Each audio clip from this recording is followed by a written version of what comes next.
Hey everyone, welcome back for another episode here. We are on to episode 81 and the last week of 2020.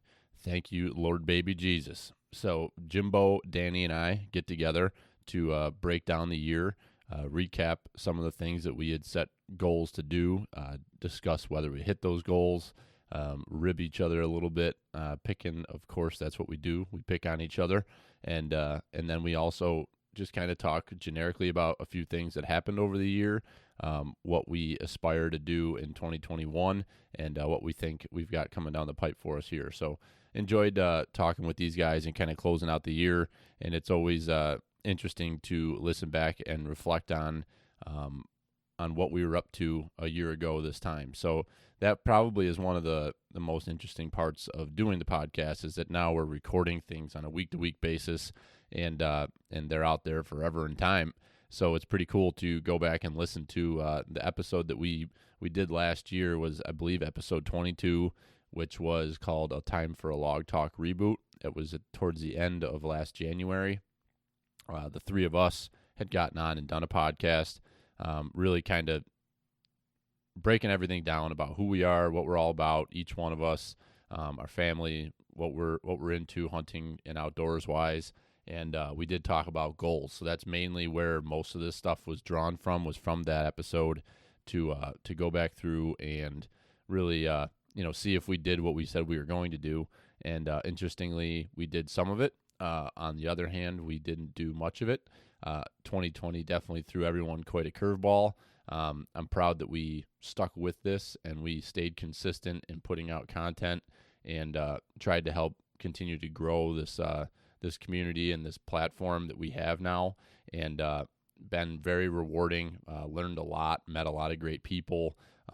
All the individuals out there who we've either done episodes with or we've connected with via social media or even in person at some of these events. It's really, truly been awesome to do that, and I look forward to things trying to get back to normal here in life so we can do some more of that. That's been probably the most rewarding part of all this, has been meeting new people, making new relationships, and helping people in their day-to-day life, whether it's just giving them entertainment with this podcast or if it's actually helping them find success out in the field. It's extremely rewarding, and that, at the end of the day, is why we do what we do. So that's pretty cool part of this whole conversation. The other thing that if you want to go back and listen to that episode, I found it kind of interesting.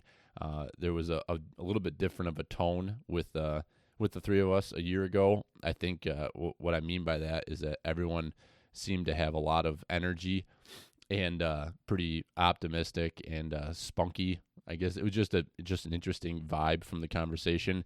This year has definitely worn people down. There's no consistency to life. There's no routine. I'm a big routine guy, and there's not a whole lot of that in my life at this point. So I'm yearning for that, and adding a second child to the mix always reduces the amount of sleep and energy you have. So it's been an interesting year. It's been a great year. Brought me my beautiful daughter, and that if everybody in the family's healthy and happy, we're still all working, we're grateful for that. And I can't say too much negative personally about 2020. I know it's been a hell of a year on a lot of people, and I feel bad for those individuals. I feel bad for people who've lost people or had to deal with this virus in a negative light, but luckily in my social circle, I have not been hit by that, and I'm grateful for it. So I hope we can get through this, and I hope we can see what 2021 has in store. I am optimistic it will be a great year, and that everyone will prosper and do well. In closing to that statement, in getting into the podcast, just a reminder that we are running a promotion right now on Instagram. We're trying to get to 1,000 followers. We're fairly close. What we're doing is we got a giveaway of 4 different products. We're doing Jim from Keystone Precision Archery. He is donating a dozen Easton full metal jackets of your size choice. So it'll all depend on what you're shooting and what your spine is that you need and your length. Jim will be custom building a dozen arrows for you. He typically does those for about $300 a dozen. $300 a dozen. So that's a huge value there.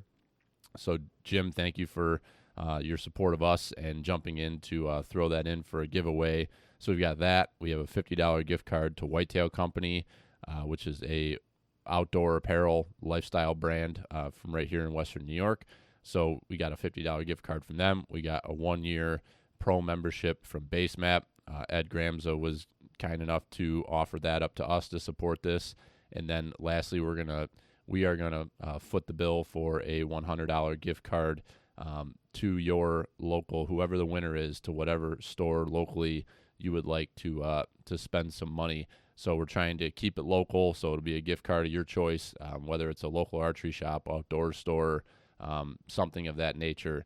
We will coordinate that with the winner. So all you have to do is check out the post on Instagram, comment in, like the post, comment on it, hashtag feeding them, and tag 2 friends, and make sure that you are following each one of those that are supporting us in this giveaway. So Keystone Precision Archery, Base Map, Hunt Fish, Whitetail Company, and Pertnear Outdoors.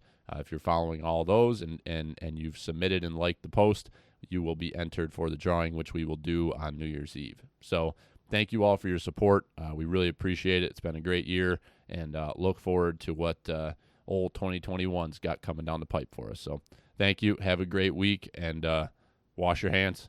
Merry Christmas, Happy New Year, and keep feeding them.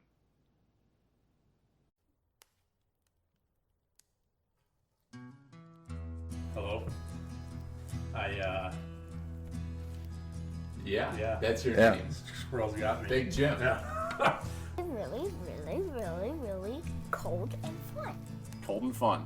Cold and fun. That's good that you think that of it, because that's what deer hunting typically is cold and fun. Yesterday morning, I'm glassing up on the pass and I see these deer moving. And I'm like, ooh, there's some deer moving. All of a sudden, I just see this person just head down, just hauling ass, wearing shorts and a t-shirt with a pack on. And I'm like, is that Tard? My dad always talks about floating through the woods like the autumn breeze. So Robert's When you're the 275 ghost, pounds, I don't know how you do that, but The Freightliner. It's just like a creeper. You're just kind of up in the corner watching what's going on down there. yeah. You know. He's like, He's up there slapping it, pissing all over everything. is it warm yet? How did you know the name of the actor? That's I know. Why did you say his name? Hervé Villechaize. Remember this? You know what Pertnear means. If you know what Pertnear means and you live in America, you're a redneck too. Welcome to the Log Talk Podcast, brought to you by Pertnear Outdoors.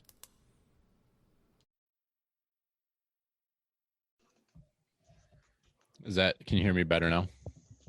It's all that sick of shit you're wearing. Yeah, shut up, Jim. You need to cut your hair. It's getting My ridiculous. hair is beautiful. Don't be jealous. No, it's not. Shit's ugly. It's kind of nappy right now. Mm-hmm. You're a nappy-headed bro. Your computer's having a hard time picking up your hair around that image. No, it's just an aura around my hair, really. I know what that's like. Yeah, you were there, and then you grew up. Jimbo hasn't done that yet. Someday. You don't want to grow up too fast, you know. No. Lauren's parents got us these 2-sided pillows for Christmas, and one of the sides of one of them is me in an afro. Is that like a double-sided? You know what? So yeah. Oh yeah. You know what I'm saying?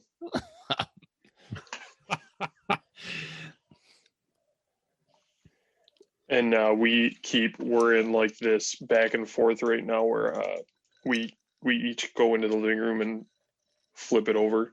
So I like the one side, like I don't like looking at myself all day, and she flips it back so she can see me in an afro all day. Pretty funny. Oh, the pillows have you guys on them. Have pictures of you on them. It's one pillow, one picture on either side. Yeah, Jimbo's got it. Yeah, catch up, Bill. So when someone's away on a hunting trip, they don't miss you, because that's the whole idea. They can hug the picture. Oh yeah. Maybe that's a Pertnear Exactly. pro tip for all the miserable That's husbands a out pro there. stabber tip right there. Yeah.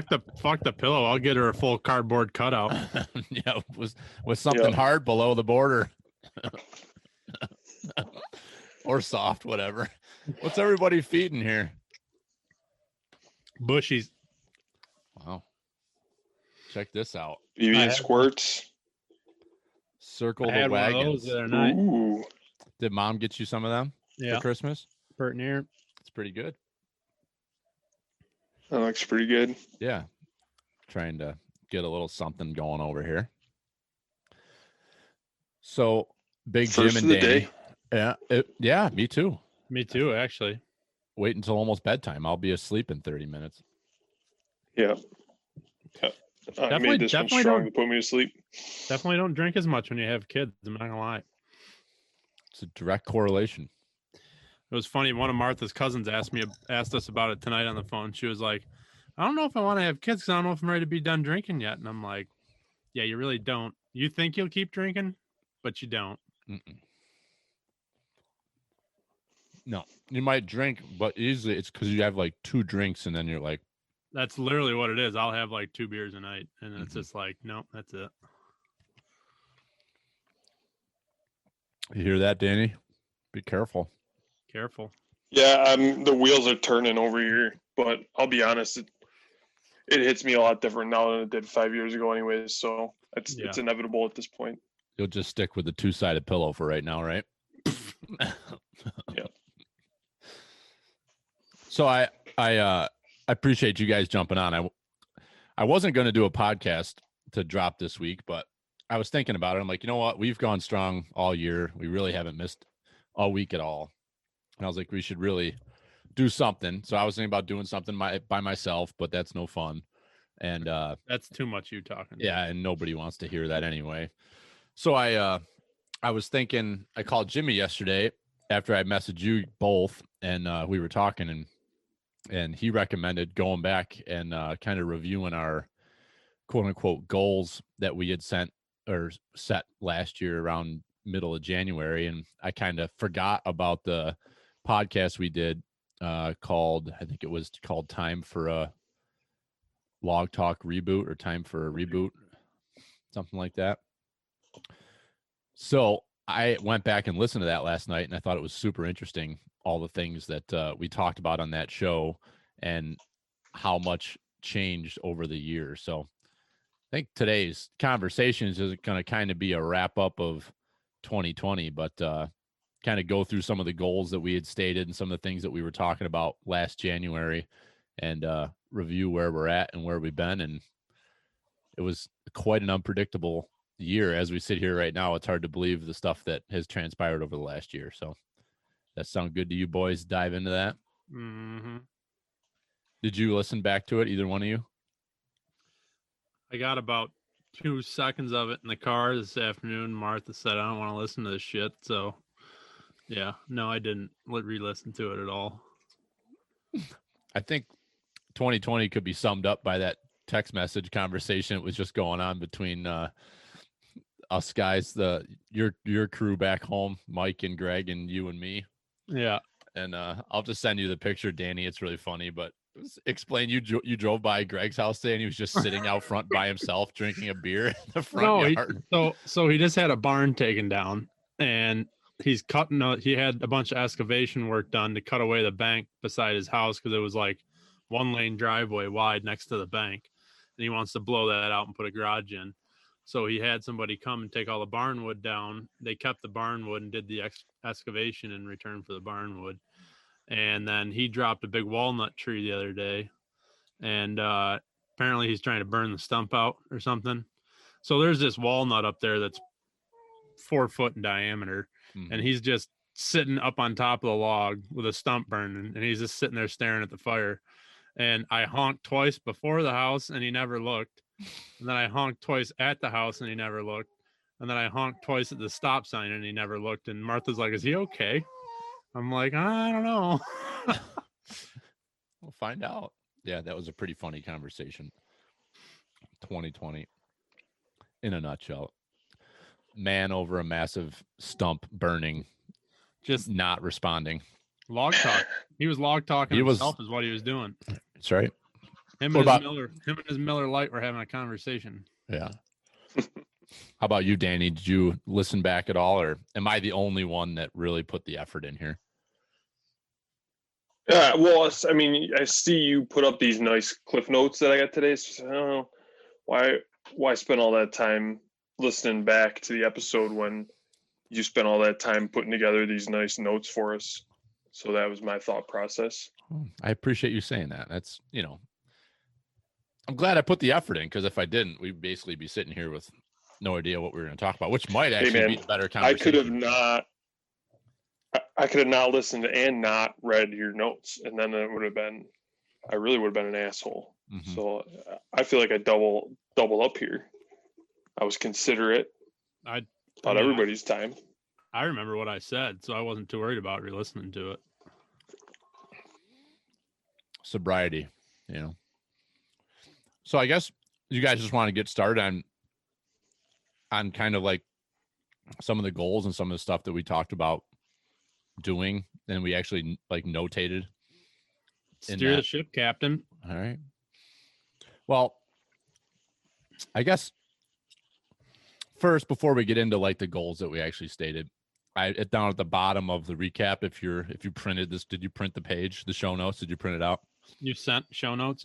Yeah. All right. So at the bottom, I just kind of wrote out a recap of some stuff that happened in 2020 that I wanted to talk about. So obviously 2020 was a complete doozy for everyone across not just America, but the whole world with this pandemic and everything else that's gone on. And then you add an election year into that.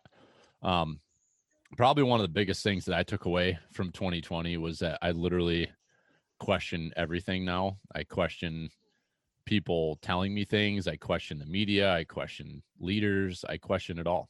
And I question, kind of coming back to focus on the hunting discussion and on the outdoors side of things. One of the big things I've questioned over the last year is people's motives, organizations' motives. Where your time and effort and your money goes. Is it going to the right things and to the right objectives? I don't know if that makes sense to you, Danny, but I know you and I personally have talked about this a lot.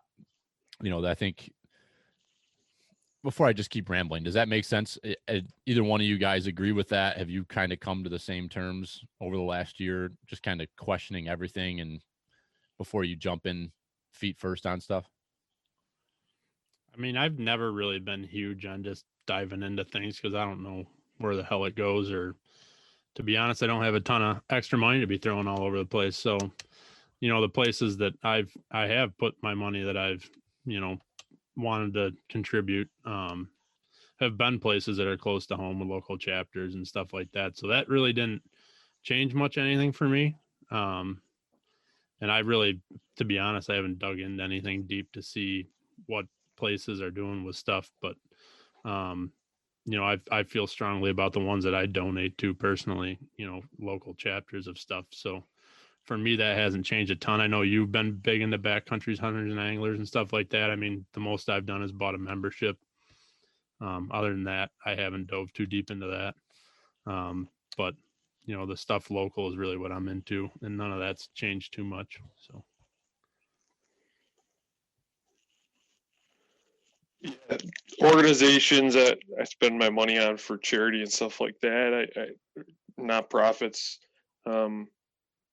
I guess I started questioning a little more now, and I think as the years gone on, we've kind of even got more into where stuff's made and when you buy something from a company, what's it benefiting? Is it made in the U.S.? Is it not? Is it maybe it's not made in the U.S., but is it an American company? A lot of clothing's not made in the U.S., so you're gonna spend thousands of dollars on hunting clothes to buy them U.S. made. So I think that's kind of brought it full circle to me now, and just thinking a little bit harder on where I'm spending my money when it comes to what I'm purchasing for hunting and maybe the organizations I've supported in the past that maybe I don't necessarily want to send them my money anymore. Yeah, agreed. And I didn't really say that, but you picked right up on it. You and I have talked a lot about, Made in America, supporting local, shopping local, doing more of that. And I definitely have tried to do that more since the start of the pandemic. I feel like I've shrunk my reach of where I'm spending my time and my money. And I want to support the people locally that are really struggling through this.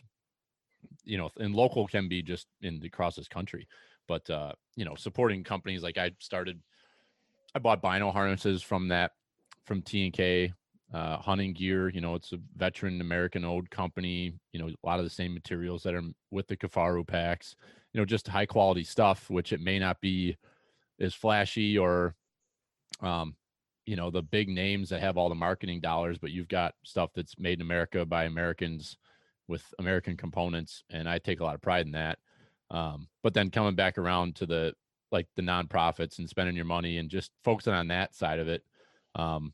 I just encourage everybody to look into it and, make your own decisions. I think I'm not going to name any organizations, but, do your research, think a little bit about, what's their main goal? What are who's actually funding these organizations? That's something that my eyes were opened up to back in, I think it was like February, March, listening to some podcasts that were done.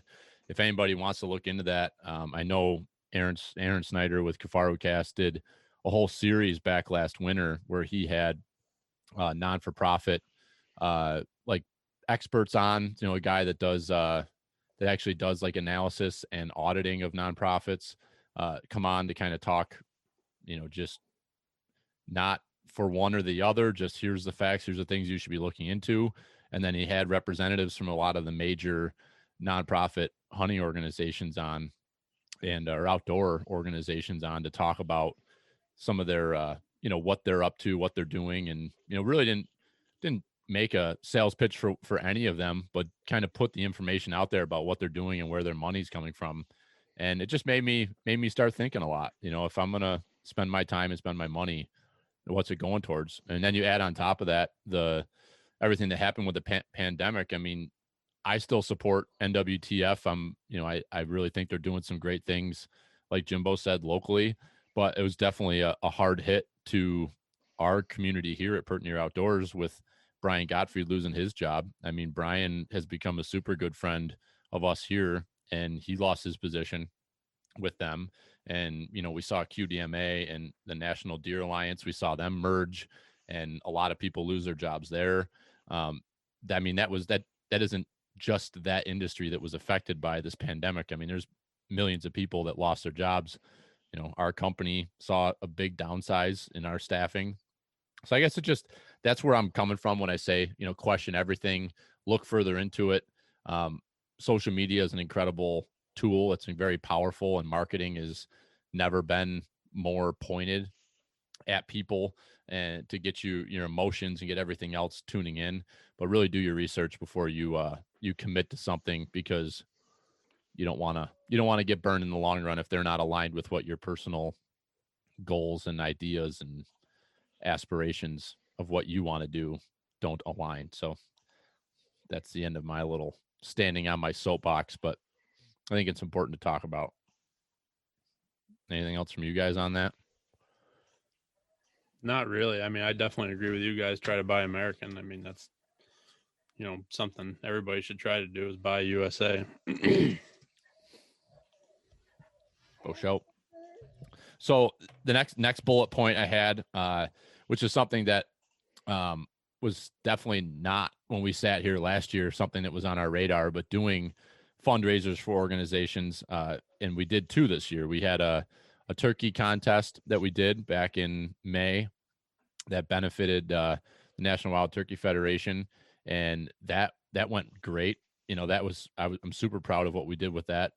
Kind of threw together a contest and had some sponsors. Whitetail Company's been a great supporter of ours. Russ Morgan, a local guy here out of Arcade, he's got a clothing brand that he's kind of started building over the last the last year or two maybe, and he's supported us with these fundraisers with some giveaways and things like that, and a bunch of other people. And man, that kid's beautiful, Jim. Look at Jay. I'm just trying to do a podcast and hang out with the baby at the same time. Yeah, it's impressive. He's very alert. He knows what's going on. I might be muted a fair amount here. Yeah.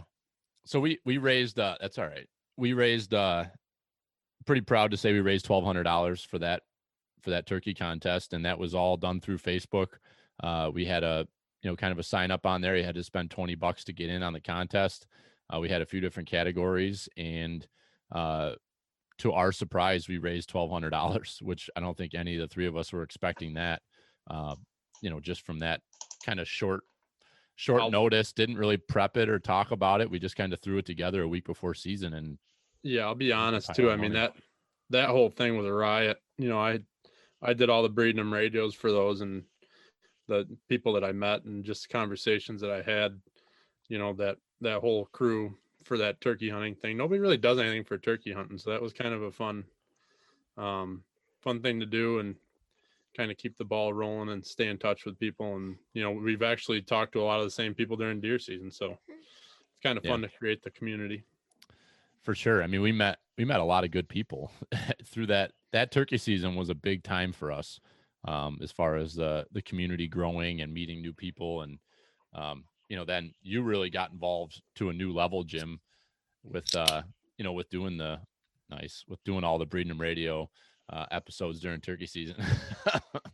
And you did a great job with that. So we did that fundraiser, and then we had so much fun and had such a good feeling about that we wanted to figure out something for the fall. So Danny and I worked with our good buddy Russ Henches, who works at Windy Brew up here in Sheldon, and kind of coordinated that whole beer brewing fundraiser to sell beer at Windy Brew. We brewed the beer with them, and it was a limited run at what was it, like 70 something gallons, Danny? We did. I can't remember exactly. You remember what it was? Yep. Yeah, 70, 80. Yeah. So, we did that. We had a release party on the 30th of September, the day before opening day of deer season here in New York. Had a pretty awesome turnout for that. And, despite all the lockdown and the weather was awful. Yeah. But had an awesome turnout. We got to meet a bunch of people that have been listening to the podcast and, connect with folks. It was an awesome time. I look forward to doing more stuff like that in the future, but we were able to target that fundraiser to the Venison Donation Coalition and which is now the National Deer Alliance, or National Deer Association, which is the new name for QDMA. But we were able to raise $1,200 total, and we're donated $600 to each one of those organizations. So it's pretty fired up about what we were able to do there. Just with a couple fundraisers, that's not something that the three of us have any experience with. It's not something that we talked about doing back this time last year. We had nothing on our radar to do any fundraisers. So I definitely feel good about that, and think that we'll continue to try to have that be a big part of what we do here with Pertnear Outdoors. You boys agree? You feel good about that? Thoughts on it? Yeah, I think both of those events were very fun. Both the turkey and the beer outing there. That was fun. And you still run into people that are like, yeah, any of that left? Still trying to find it. That was great beer. Mm-hmm. Danny? Yeah, I enjoyed a lot of that. Hopefully we can kind of parlay that into some good stuff for next year. Hopefully some of these outdoor, like you go to the outdoor expo there at the fair, and we do turkey season. I hope a lot of this stuff, we can start getting stuff opened up and be able to do more of this stuff. Yeah. Maybe Pertnear needs a booth up at the show. I mean, I was seriously thinking about it, but I don't think they're going to do a show this year. When they start doing them again, we'll have to do one. No, I think we should. I mean, I think there's a lot that we could do, and I think it'd be a ton of fun to have to do that and connect with some of the outfitters there. Like we could very easily do some like last year we tried to connect with Woody there from Woody's Guide Service. And, there's a bunch of outfitters there from across the country. And it'd be awesome to, an awesome place to connect with them and, just get people to come over and sit down and talk about what they're up to. And so, I mean, even people that aren't huge on social media, going to those shows, they'd see who you are. And like I talked to people at State Land Thanksgiving time when I was hunting State Land. I talked to guys that were like, "What's that sticker on the back of your truck?" And then you started talking to them. They had no idea you had a podcast, anything online, nothing. Mm-hmm. So I think I talked to you after that, Billy. I was like, we ought to have inside of our stickers like the Instagram logo or something like that, so people know when they see the sticker to go look it up on Instagram or something. Agreed. Yeah, we gotta figure out a way to do that. We'll add that to the list of goals for 2021, Jim. Yeah. So that was kind of sounds like you're our new head of marketing, Jim. Yeah. I'll get you where you need to be. All right. So there's a few other bullet points here on like the recap from 2020, but we'll circle back around to those. So that was kind of a couple of the main points I wanted to hit on that were like overlying for the year. But so in that podcast we did, and anybody who's maybe new to us and hasn't listened to that one yet, I'd encourage you to go back and listen to it. It was, I think, January 28th, 29th, somewhere in there of, I don't know if either one of you guys know what episode it was off the top of your head, but maybe you could post a link to it when we post this episode. It's a good idea, Jim. I'll put that info in the story here. Yeah, marketing guy. You're spot on. I don't know how to do any of it, but I got great ideas. Yeah. Well, that's probably why you have good ideas, because you don't know how to do any of it. That's how it works. But we through that discussion, we kind of, when we started the podcast, we didn't really like introduce who we were and what we were up to. It was just kind of like we just jumped right into hunting season in 2019. So we kind of ran right through it, and we did that podcast in January to kind of get people up to speed with who we are, what we're all about, what some of the backstories are with us, some of the inside jokes, the things that we talk about, why we are what we are. And in that, we had a bunch of goals and some things that we discussed. So I kind of made a bunch of notes here on some of the things that we talked about and some goals that we set. So I guess we'll kind of run right through them and see if we lived up to what we wrote down or not. So Danny says it was episode 22 that we had the Log Talk reboot, for any of you that want to go back and listen to it. So I guess where I'll start on the goals is Danny Boy had made a statement that he figured that someone was going to shoot a big boy. So I'd say we shot a few big boys this year, and was pretty excited about that. So, and I'm not gonna put myself in that category, Jim. I know that's where you're going. Brian shot the best buck he's ever shot. So he shot a huge whitetail down in Pennsylvania. We've yet to sit down with the two Kirsch boys to do a recap of the deer season with them, which we have that coming up. But Brian shot a huge buck, 150-inch 12-pointer out of PA. So that was awesome. And then Big Jim ended up shooting a couple dandies, probably your two best inches wise bucks you've ever shot. Yeah, I got one other one in the garage that compares to them, but those two were definitely, I would say, two of the biggest ones I've gotten for sure. So when you put them up on the wall, you say you got another one that compares. Is it the one that you shot while taking a leak in the yard of the cabin? Yeah, allegedly, I 4 or 5 beers in, going to get my stuff out of my truck for opening day, and wouldn't you know it, here's a big old buck walking right through the yard of the cabin. I don't think there's any reason to. I mean, you're in the middle of the woods at a cabin. That buck just happened to be taking a gander through the yard. It'd be kind of stupid, right? Picked the wrong yard that day. Yeah. I don't know where he was going, but it was a bad idea. So that was a big part of the discussion, was that Danny Boy had the feeling that somebody was going to whack a big one. And we were talking we were focusing on, which Jimmy, you shot your big archery buck. You shot that in Naples, but your other buck came from the farm in Avon, and the other big buck that Brian shot came from PA. So, we had some target bucks locally here on our farm out in Wyoming County, and none of our crew wrapped a tag on any of them.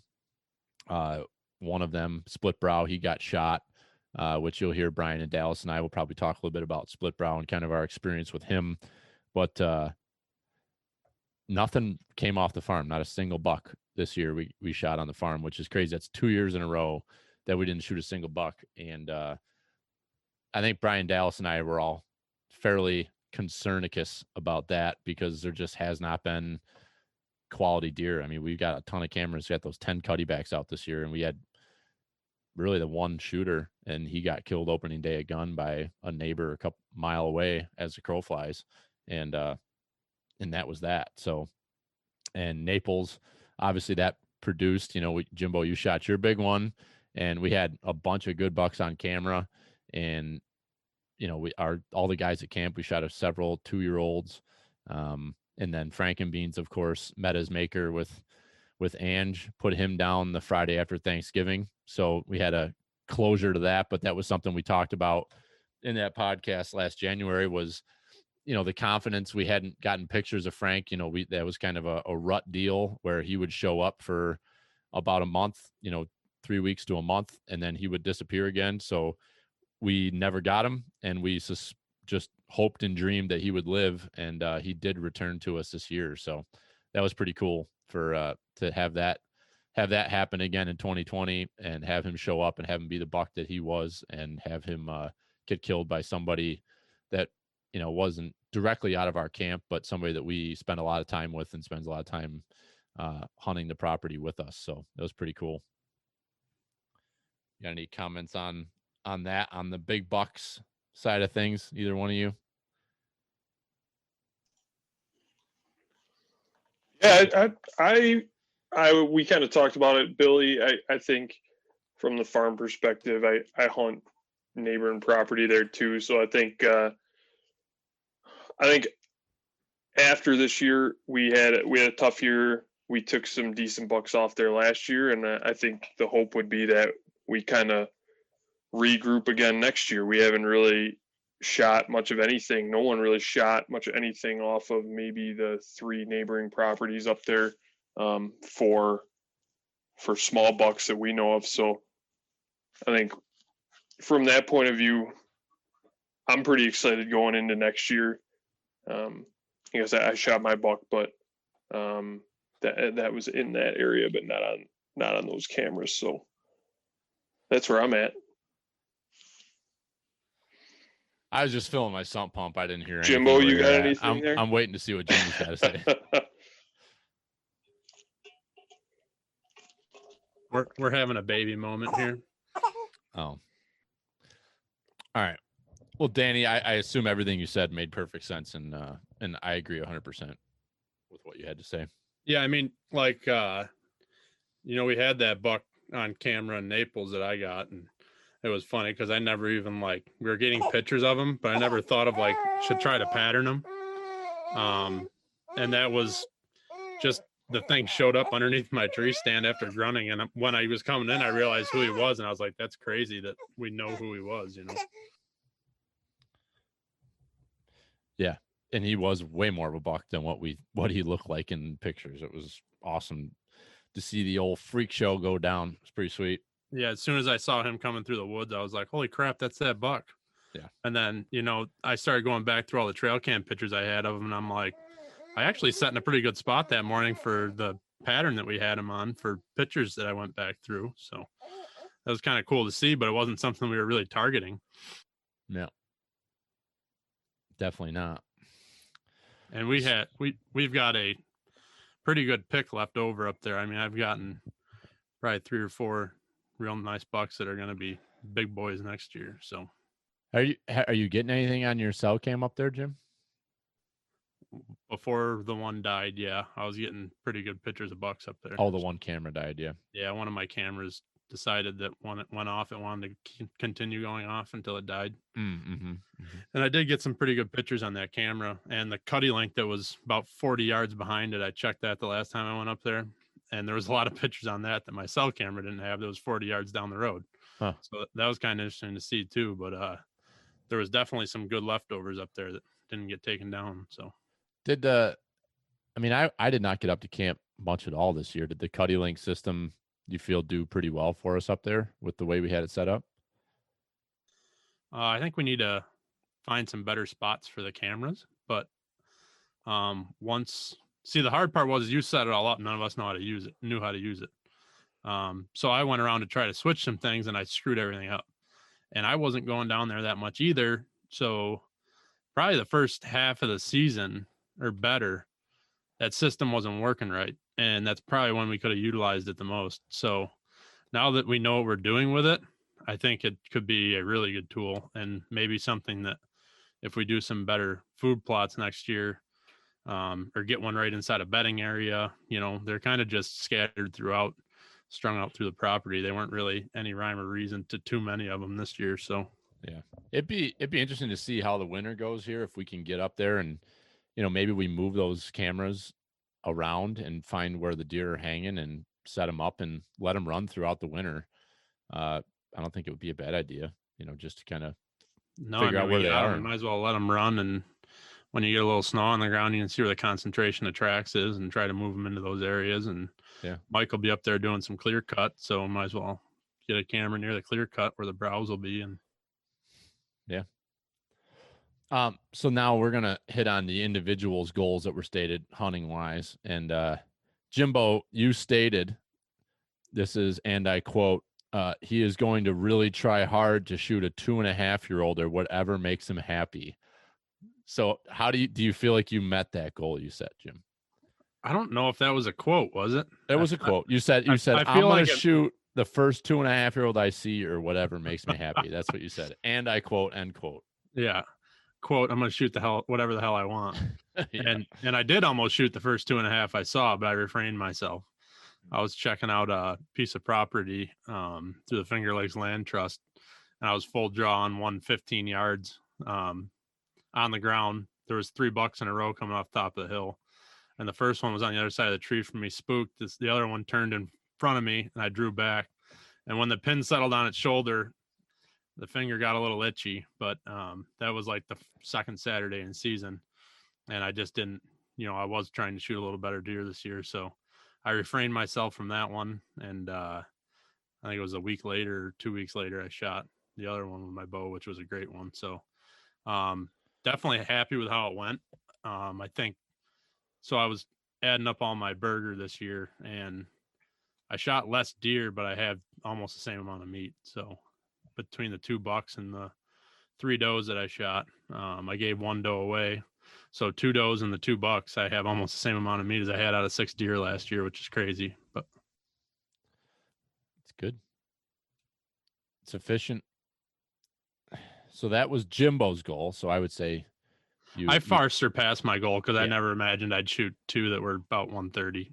No, I didn't figure that would happen. So I'm happy with that. Yep. You should be. It was an awesome season for you. And so then I stated that I wanted to shoot a mature buck if I had the opportunity and if I wanted to decide to shoot a 2.5-year-old, that I'd just do that too. So I was kind of focused on shooting. Or a 1.5-year-old, whatever. Listen, so based on the teeth, that deer was aged at 2.5. Okay.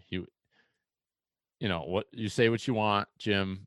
Haters are going to hate, but I was super happy with that deer. So I shot my archery buck. I had a game plan. I went in there, I executed and shot a buck. He was an 8-pointer. Don't really care how old he was. He may have only been 1.5 years. But looking at him compared to the buck I shot with my gun, which was off the same property, the buck I shot with my gun is definitely 1 year older. So either I shot 1.5 years old and a 2.5-year-old, or I shot a 2.5-year-old and a 3-year-old. But either way, I look back at the season as far as my goals for shooting bucks. Now, if you would have told me at this time last year that I would shoot 2 bucks off public land, none of which were deer that I was focusing on or trying to target. Both of these bucks were just random bucks that presented themselves to me, and I shot them. I didn't have a single opportunity at the farm on a buck, and I did not I never hunted. I did not hunt a day in Naples. Actually, I didn't hunt a single day at camp. That's almost the second year in a row I haven't, and that's not for any reason other than the fact that just the way the season played out, I just didn't have a ton of time. So didn't have a ton of time to spend there, and that's just the way it worked out. So I'd say with my goal I set of shooting a mature buck, my gun buck to me was a mature buck, whether he was 2.5 or 3.5. The experience was mature. So I say I hit my goal there and feel really good about that deer that I shot on opening day. So Whatever makes you sleep at night. yeah. Whatever, Jim. Now, that's kind of what I don't like about you, and the tone from that podcast last year was kind of similar. You were kind of arrogant, real putting me down, not very supportive, negative. No, I got to bring you back down because you really set your standards too high for your skill level, and I know that as a brother. And sometimes I just got to hit you with it, Okay, you can pound rocks. I'd say something different if your child wasn't sitting right there, but he's got virgin ears. I'm grounding you. That's what I'm doing. I'm keeping you down here with us, Bill. Well, so bullet point A on my goals was to win a third straight year of the Great American Harvey Whitetail Championship, and I failed to do that. So I failed that goal. I had my opportunity. I missed. The amount of opportunity that I gave you to win that is just it's not unbelievable. It's not a matter of you giving me. It's a matter of you not taking. That's the same thing as giving it. No, it's a different. Nah, I mean those are just adjectives and verbs and stuff. I think it's different. No, I royally effed myself in that competition, and yeah, you could have easily capitalized on my losses there. Now, I didn't tell you that I went and shot my gun on, I don't even know what the hell days these are. I shot my gun maybe like Wednesday or Thursday over at the farm just to empty it, and I just grabbed a hunk of scrap plastic out of the pile that the guys have got set to burn, and I threw it out there. It's probably like a 2x2 square piece of plastic, and I shot at it, completely missed it.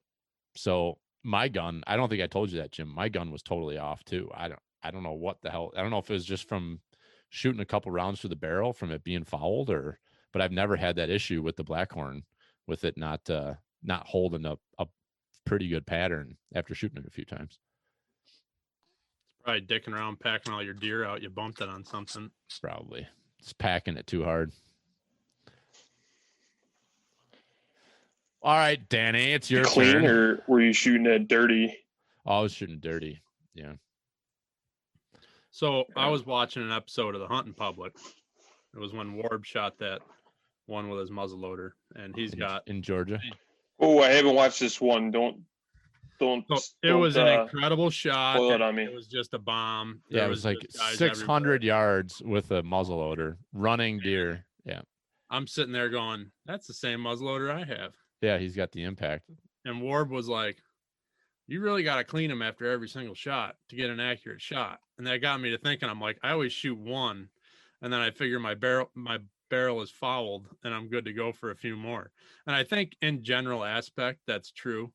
But I also think that if you're shooting to be accurate, you have to clean it in some sense after you shoot it, or it's going to start shooting differently. So watching that, it kind of hit me. I'm like, this year when I shoot, I'm going to use the muzzleloader. We shot a lot of rifles this summer. I felt really good with the rifles.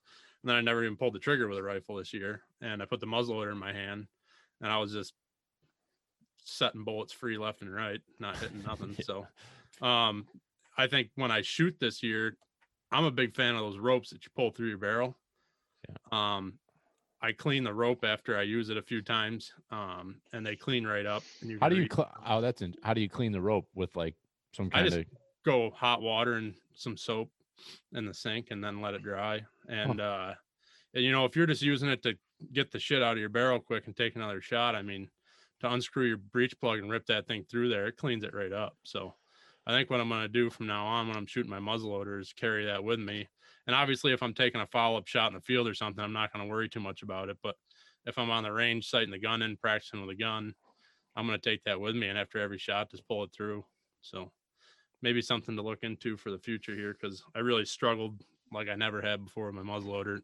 And I don't know if it's because I shot rifle so much and then put the muzzleloader in my hand and it was different. I don't know what the deal was, but. Danny, I see your wheels turning. What are you thinking on the muzzleloader discussion? I know what you're thinking. He's thinking crossbow by the looks of it. I don't know. No, so here Operator error. No, so Jimbo, you're using Pyrex, right? Yeah. No, Okay. Taylor, I agree with you. Something was wrong with me because I took the gun to the range, and of course, the first shot out of the barrel, I took it like 60 because I was worried that the gun was off and I didn't want to totally miss and just waste a shot. So I came into 60 and I hit bullseye. And then I took it out to 100 and did not clean the barrel, and I shot 3 more times and it started walking right on me pretty good. I was probably 3 inches to the right. On the third shot, second shot, I was 3 inches to the right. Third shot, I was low and to the right. The fourth shot, I moved my sights and I hit bullseye again. So I had the death grip tripod where you can put your gun right in it and lock it in. And then I had my blind chair. So I was sitting right down there with a gun locked in, and I dialed my sights from the bullseye to the bullet hole, and then reloaded it one more time, shot again, and it was a bullseye. So it's definitely moving after you shoot a few times. It keeps moving around a little bit.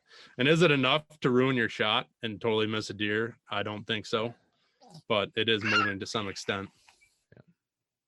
Now, I assume with that stuff, I'm not shooting more than 2 or 3 times without cleaning. So I would do that. I wouldn't clean after every shot, probably. I would shoot 1, 2, 3 times and then clean. Just keep your cycle going that way, probably. Yeah.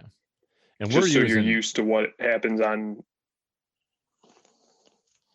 Yeah. Well, yeah. On each shot. Yeah, that's a good point. And so, I mean, we've shot our muzzleloaders probably more than most people target shooting wise, Danny, over the last 3-4 years because of the trips that we've taken to Colorado using our muzzleloaders. So, I mean, we would shoot 25-30 times over the summer, and I never, we would typically go and shoot and take about 5 or 6 shots each time we would go shooting, and I really wouldn't run a patch through to clean out any debris.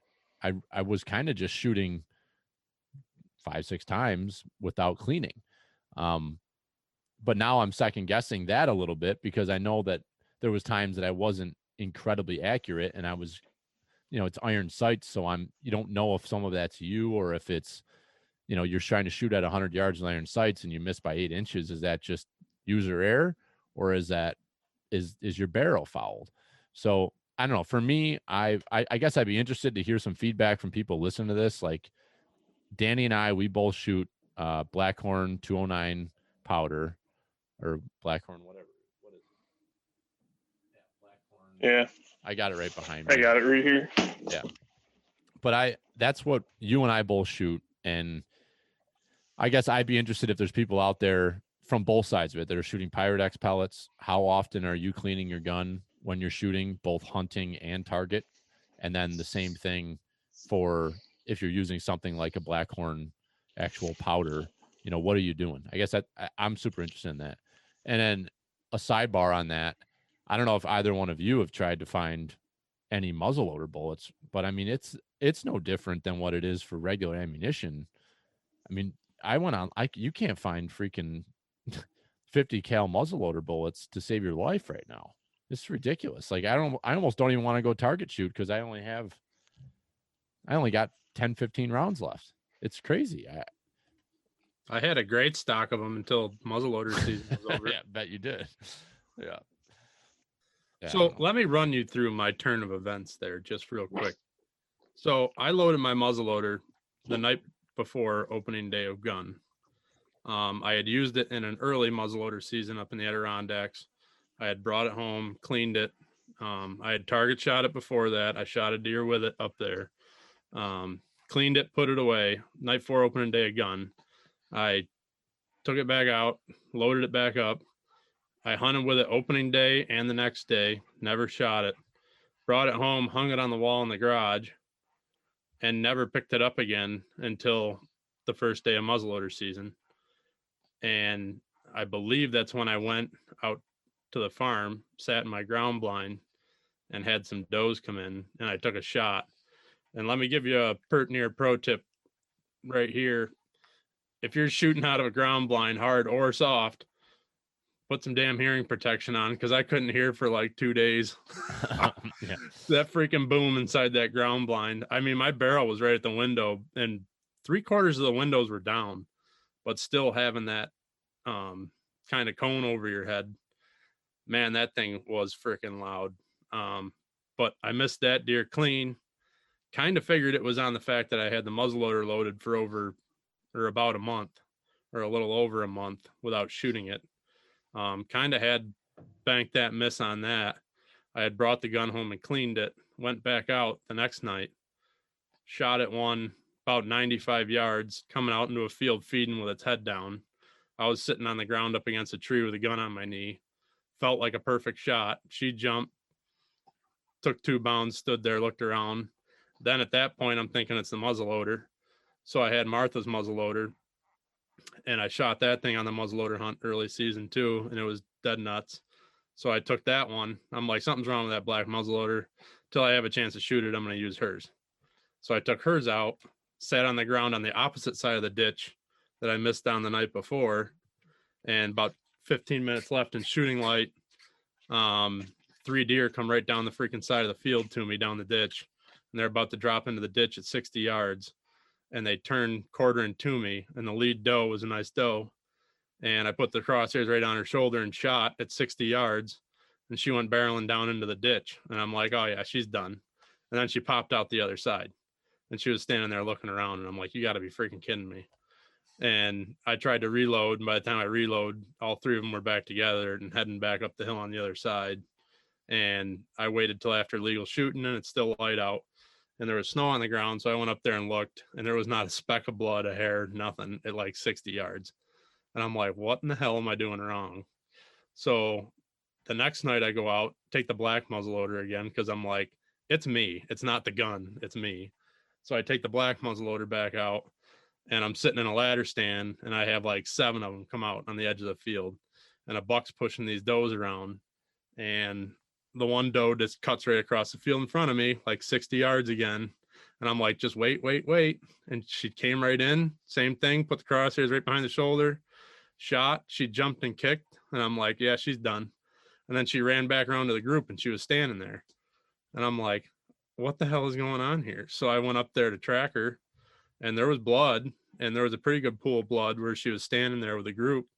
And then she ran off, and when I went into the woods, a deer jumped out of the goldenrods and had a broken leg, and I'm like, that's got to be the one I shot.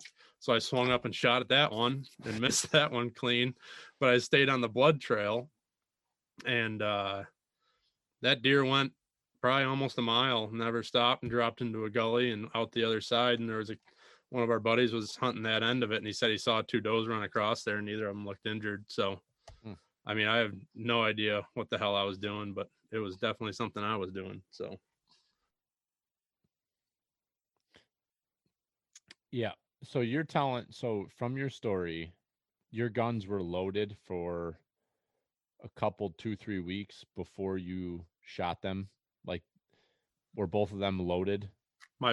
No, just the Thompson Center Impact was loaded all of regular gun season. Yeah. Without shooting it. Right. Without shooting. Yeah. I never shot it. So, but I figured it stayed in the barrel too long, and it just wasn't accurate the first shot. And then after that, I figured the sights were off, but I shot it after that. And we talked about that earlier. Yeah. Moved a little bit as I shot, but it really wasn't far enough off to be clean missing deer. Well, I'd be interested for people that are listening to this to whether you send us a DM or a comment on the Instagram post, Facebook, whatever.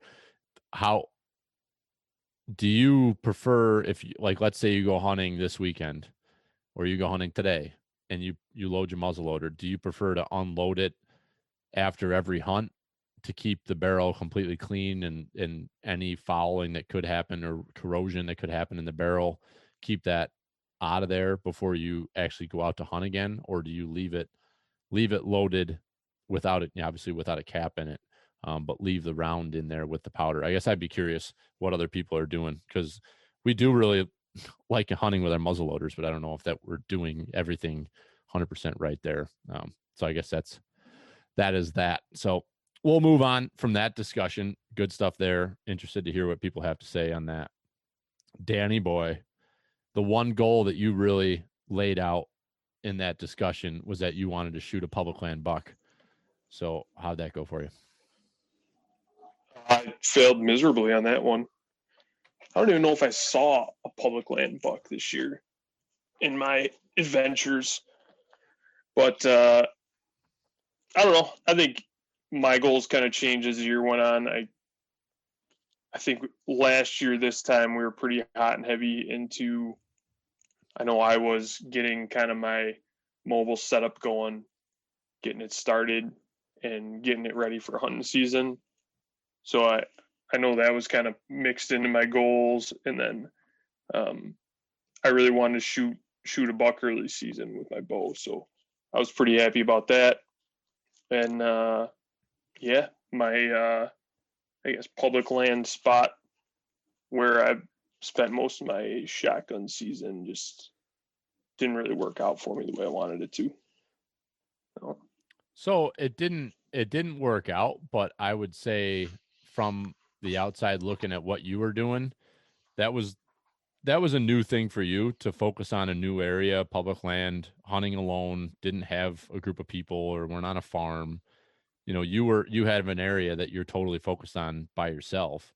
And to me, it seemed like you really were enjoying that process, even though you didn't have an encounter with one of those bucks. You got some really good deer on camera, and there's some big bucks living there. It's just a matter of lining it all up. And let's be honest, most people had awful gun seasons. November and December were not good deer hunting months here in New York. I mean, most people really struggled. So I don't think you're alone in that. Yeah, I think you're spot on there, and my wheels have been turning ever since season ended. I never really ran a lot of cameras, so I have a camera line that I go and pull that's got maybe 6 cameras on it now, I think there, and I still want to add to that too. So I've really enjoyed that, and now it's just taking that information and getting some better setups, I think, at that spot that I can hunt and spending more time there. It's been a big learning experience down there, like you said. And the mobile setup wasn't all peaches and cream like I thought it was going to be. It's got a little bit of a learning curve, and yeah, go ahead, Jimbo. On the mobile setup, I thought I had just the setup this year for it, and I tried it out on the bear hunt, and it was a clusterfuck. I think that the setup is nice, but I think until you do it and figure out like where you're hanging your sticks to carry them with you, to not have to come back down and get another one, and to bring all your stuff up. I mean, it's definitely a bit of a art, and you got to have more than just your regular shit on you to do it all in one trip. So it's definitely, for me, I did it in the Adirondacks. It worked pretty good, but it took me forever to get up there the first time. And then on top of that, when I came back, I didn't have a ton of time to hunt state land like I thought I was going to. And when I did hunt state land, I just sat on the ground, and over at the farm we hunt here, I'm always worried about putting tree stands in places. And this year during muzzleloader, I pretty much sat on the ground or stood next to a tree, And to be honest, that's all you need to do. Like I had opportunity after opportunity just sitting on the ground or standing behind a tree. It was very nice. I was sitting there on the last day of muzzleloader, just sitting on the ground, my tripod's there. And I was like, this is a freaking sweet setup to just sit on the ground and just tuck into a nice couple of trees and just watch over some stuff. You're not hauling stuff in, trying to set stuff up, banging around. You just walk in, plop down on the ground in a good spot and go. Yeah, that place I'm going to, like I'm learning it's an hour drive, so it's not easy for me to just get up, get there super early, have an hour to set up before light, all that stuff. So one big thing I'm trying to think of for next year is spots where I can maybe create some kind of natural ground blinds to do what you're saying. And maybe create some, I'm thinking about maybe packing some sticks in and having 2 sticks up in a tree in some spots and just carrying 1 stick in with me where I can just get that 1 stick in quick, climb up to those next 2 sticks and be at hunting height pretty quick. And for me, I'm always carrying a lot of clothes in and putting clothes in once I get up to my stand. So that was kind of another thing that you don't really see a lot of in maybe your online videos for saddle hunting and mobile hunting and stuff is getting your layers on when you get to your stand and having a shitload of puffy layers on as you're trying to climb up these trees with a saddle on and all that stuff's like just a learning experience for me and different things I'm adjusting or thinking about adjusting going into next year.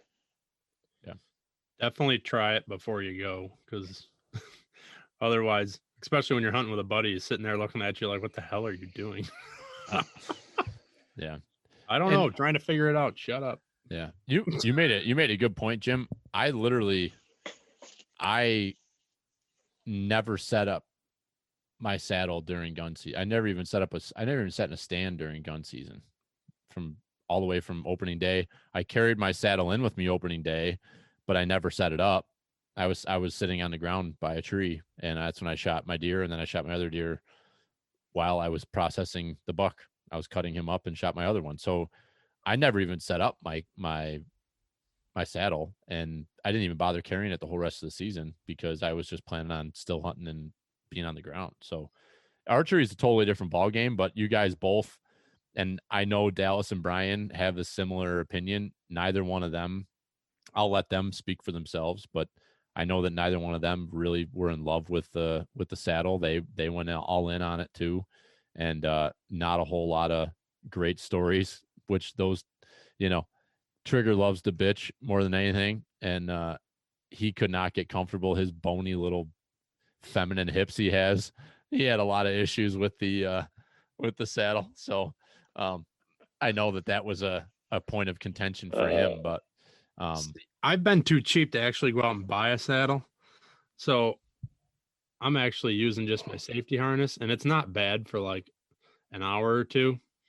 But when you're trying to sit for like the 4 hour mark, it's not comfortable at all. So knowing that I don't have exactly what I need, it's easier to just go sit on the ground. So that's kind of what I resorted to. And I've always been I got to be in the tree to hunt kind of guy. I'm like, I have to be in the air. I'm more comfortable in the air. I can see more from the air. I've always wanted to be up in the air, and being on the ground this gun season. I hunted some tree stands at camp, but when I wasn't at camp, I didn't really have tree stands. So I sat on the ground a lot, and it was great. I loved it. Yeah, I wish I had actually spent more time up in a tree this year. Like season ended, and I was like, man, I just did not have very many good sits up in a tree. And none of that really has anything to do. Like I was super comfortable in my saddle. I think I could sit there all day if I needed to without a problem. Just, it was pretty comfortable for me. It was nice to be able to kind of swing around and adjust yourself. And I loved it up there. I think it's just a matter of, is it right for what you're doing or where you're going? I got to piggyback off of your saying that it would be nice to have kind of the setup there and bring a stick in or bring a set of sticks in. Because I was actually on the phone with Uncle Tim earlier, and he pulled our trail cameras out of our spot up in the Adirondacks a couple of weeks ago. Him and Uncle Chris went up there and went for a hike, and they pulled all of our cameras. And Uncle Tim was like, I am definitely taking a tree stand back in there where he had his camera and putting it up. And he was saying even for the rut with bucks, he was like, you wouldn't believe what I got on in there the first week in November or something. He was like, it was nonstop good buck action. So he was like, was around his camp where you guys were deer hunting? no, that was up where we bear hunt. No shit. Yeah. So we all left cameras up there, and him and Uncle Chris went and got all the cameras out last weekend. Just went for a hike, just pulled cameras. But that spot where my camera was, fairly close to the trail, but further back on that cherry flat, I want to put a stand. And I was talking to Uncle Tim about it.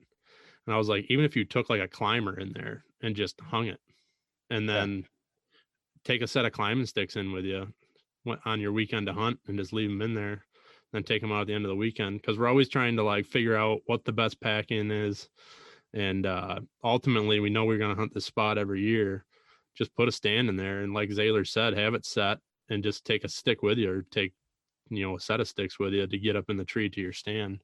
Yeah. But just, have it pre-hung, ready to go. Well, something that's important to remember is that on New York state land, you can't have your stands up more than, I don't know what the period of time is before season starts, but you have to have the stand down after season ends. So like 10, 15 years in the same spot's not good. Well, allegedly that was grandfathered in. The key trick to this is to put a heavier tree stand in there than what they're willing to carry out. That's the key to it. Yeah. But in all honesty, I mean, it's not best to do that. It's best to follow the rules. And I know that there are situations where rules have been broken, but it's definitely, I think what you're saying, Jim, makes good sense. Prep a tree, get it ready, know that you're going to hunt that spot. There's nothing worse, especially when you're going to hunt public land, when you go in trying to find a tree and then you're climbing the tree and, you can't get up it because it's not the right size, or there's limbs, or that tree ends up being dead. It's a nightmare. So if you can have a spot at least picked out, or, a stand there so that you can go up in the tree when you get there and not have to worry about packing everything in. I mean, think about that. It would even be easy if you just had a stand in there, even if it wasn't attached to the tree, if it was there and you didn't have to carry it all the way in. I mean, that's what we did with the ladder stand that was in there. We had the ladder stand up, when we went into scout, and then we'd take it down when we were done hunting and just lay it next to the tree. So, yeah. Danny, quick question for you on, in closing out your side of it. You bought a couple of those Tasco trail cameras, right? Or at least one of them, the cheap ones. Yeah, I have two of those at the property that we were talking about. Yeah, a couple of minutes pretty ago. Happy with them? Yeah, I actually went on Walmart the other day to try and get two more. I couldn't tell if I think they were sold out, but I'm probably gonna try and add maybe 4 more of those. So it'd be like $100 for 4 of those cameras. And I have them set on 3 picture burst every 3 seconds, which is the most pictures you can take sequentially. And man, they're good. I've had really good luck with them so far. Not great pictures, but really good pictures. I've got a couple bucks running across camera that like it kind of almost looks like a video of them kind of bounding along. So the trigger speed's pretty good. I don't know. I've had them for maybe 2 or 3 months. So I think time will tell if they really end up working long term. But so far, so good. They don't have battery reader on there if you're like low on battery or anything. So that kind of bugs me a little bit. So I checked them last week and still some dandy bucks walking around. So I'm pretty excited. But Yeah. those cameras have been really good to me so far.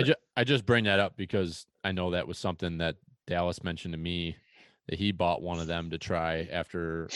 It was somebody that was talking about it either on their show or on their podcast, and I think you and Dallas both heard that and wanted to go try them out. So for how inexpensive they are, if you just need a camera in a spot, and in a spot where you fear there could be some theft, or if it's on public land, I mean, why put a $200 camera on public land that you fear somebody's going to jack on you, that you could put up a $30 or $40 camera and still get decent pictures if it's still there, but not be heartbroken if it's gone. So just wanted to throw that in there. When your memory card costs more than your camera. Yeah, literally. Stop stealing memory cards and cameras, people. It's Dude, ridiculous. There was fucking buck rubs on trees the size of my leg in there where that camera was. Well, and that's the same. That's the same as I deal with where my camera got messed with, and it's so frustrating. What are you gaining out of that? Like, it's a huge. Are you guys doing any? Are you concealing them at all? Like, No. Are you trying to conceal them? Mine was so far off a freaking beaten trail. Yeah, mine too. There's no way anybody's, Yeah. even if they do find it, they're serious enough of a hunter that they're not going to fuck with it. It's not the weekend guy in from out of the city that's just going to run down the trail. And if they see a camera, they'll probably steal it. Like, this thing's in there. And I had a mock scrape set up, and that thing had been in there for probably the better part of 5-6 months. I had it in there since early March, I think. And as season progressed and as summer progressed, I moved it a little bit to where I saw the deer movement, which was only like 40-50 yards from the camera was. And I could see some old rubs in there and a couple new rubs starting. And I started a mock scrape, and I went down in there once and tended it, and there was tons of shit on the camera. And then I think it was the first weekend of archery. I was on my way home from work, and I just swung off the side of the road quick and ran down in there and swapped the memory card out and put some scrape juice in there. And it really, it was looking very promising. And I was like, I'm going to come back here Halloween and check this camera and see if it's something that I ought to try to set up over. And I shot that buck right before Halloween. So the purpose for that kind of went out the window. I wasn't going to run all the way into there to try to shoot a doe. So I went in there during gun and did a nice still hunt. And I got to my camera. I was all excited, popped the camera open. There was like 30 pictures on it. And I'm like, there is no freaking way that there's 30 pictures on this camera. And I'm like, well, shitty spot. So I ripped the camera down and took it with me and got out to the truck and popped my laptop out and was having a bush light and checking some memory cards. And I'm like, that's weird. This thing didn't start taking pictures till I think it was like the 23rd. And I was like, oh, that was yesterday. And there was like coyote, doe, buck, doe. And then there was me. And I'm like, you motherfuckers. Yeah.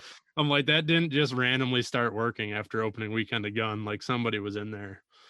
And luckily they left the camera and the card, but they definitely cleared the memory card because there had to have been a bunch of shit on there. Yeah. So, I'm wondering if it was somebody that found it during archery and went back in there to still hunt through for gun and put the memory card back in the camera. Well, I was half wondering to myself if I would have left that camera there, if somebody would have come back and put the card in it, which is wishful thinking. But I can listen. If I've got my camera on public land and somebody comes through and they want to check the card, more power to you. You know, if you got a card reader on your cell phone and you want to look at the pictures on it, it's on public land. It's not right. It's just like my tree stand being in a tree. If you want to go on my tree stand, it's public land. You do what you want, but don't jack the card. Don't be a dick and clear it. It's like, so somebody doing that, stealing a card or erasing the pictures, all that's telling me is that, hey, I might be hunting the right spot, and there's something big in here that somebody doesn't want me to know about, or they're hunting here too, which is just validating for me. But too bad for them. I had cameras around in other spots, and I already know what's in there. I know there's giant bucks in there, so I'm not too concerned. You know, it sucks I lost a $15-20 memory card, and any intel I had for the whole actual gun season, but that is what it is. But Yeah, I've been told that there's a couple people that know that area pretty good that I had that camera in, and they said that they know people that shoot 160s, 170s off that side hill, a little bit further back, kind of around private, but like same general area, and they come across the lake to do it. So I guess it's pretty well known for some monster bucks in there, and I think I just got too close to somebody's honey hole, I think is what happened. you should just keep putting it in their honey hole, Jim. I'm just gonna keep sending it in there. Right in there. Yep. Take those midweek vacation days and just get right in that honey hole. All right. Next bullet point. Goal was full freezers. I feel pretty good about my freezer. Jimbo, where are you at? Feel good. I mean, I kind of hit on that point earlier. I shot less deer, but they're all bigger, so I got about the same weight as I had last year, and it's a little bit shy of where I wanted to be, but at the end of the day, it's still a full freezer. So, Danny, Yeah, I'm happy. I if I get a deer, that's about what we eat 1-2 anymore, and I would have been probably giving it away to family. So I'm happy where I'm at, and like you said earlier, Billy, just kind of a down season, I think, for everybody. My dad usually shoots 2 or 3, and he just got one, so it's kind of how it goes. Yeah, I'm happy to have one. We got some venison to eat, and yeah, I mean, the only thing hoping that's for better next changing year for me is I had planned on taking 2 of my smaller bags and having some stuff made, and I'm not going to bother now because that would put me under where I want to be with my regular ground. So yeah, but that's no big deal. That's just something that'll give me more motivation next year to kill some more deer. That's right. All right, so freezers are full. We're good there. We're happy. So the next one was have a podcast with 200 downloads. So that was one of our goals. So that would be 200 downloads for an episode. We ended up having 4 episodes that hit 200 plus. So the 4 were the top podcast, which was almost 300 downloads, which we were pretty excited about, was the episode with Mark Sheeran with Big Woods Bucks. So that was our top performing episode. I think that was a very timely episode, and it was definitely well received. So appreciate everybody listening to that. The other 3 runners up were our scouting podcast from I think it was in the beginning of June. We did it with Steve Shirk, and then the Cuddy Back Cameras podcast with Dan Schultz, and then the podcast we did with the guys from Hunters Creek Outdoors I think it was last January or early February we did that. So those are our top 4 podcasts from last year that were up over 200 downloads. And I don't ever hear, I mean, for what we're doing might be a complete joke as far as the download wise. I have no idea. Nobody ever talks numbers on their podcast. So I don't know if we are just awful and not reaching people, or people don't care what we're saying, but all of the above, probably. It could be all of the above. I think we haven't really tried to push it out there. We're kind of, we share it a little bit on Facebook and stuff, and we tell people, and we try to do some grassroots getting it out there. I mean, I'm pretty pleased with the growth we saw over the first year, but I'm kind of interested. I don't know. I mean, maybe us putting numbers out there, we might get some feedback from some other people that are doing podcasts. I have no idea. I mean, I know that obviously if you have a big show with sponsors and everything else, and you might be listened to, we've got people listening all over the country and even out of country in a couple spots.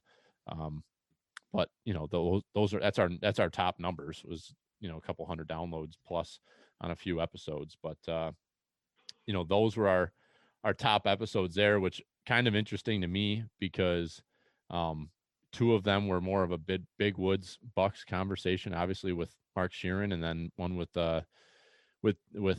Steve Shirk. That was talking big woods. Those were really well received. And then you had the trail camera, like a gear discussion with Dan Schultz. That one was well downloaded. And then the local guys, Hunters Creek. So out of the Buffalo area, Western New York. The guys from Hunters Creek probably have the largest following on social media, Facebook and YouTube and Instagram wise, the guys from Hunters Creek. So they definitely helped us a little bit there, growing our following on that end. But anything from either one of you on that point?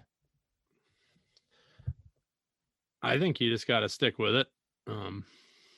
It's you carry the brunt of it, but I think if you keep hammering it and keep feeding them and staying Stop breeding them. Mm-hmm.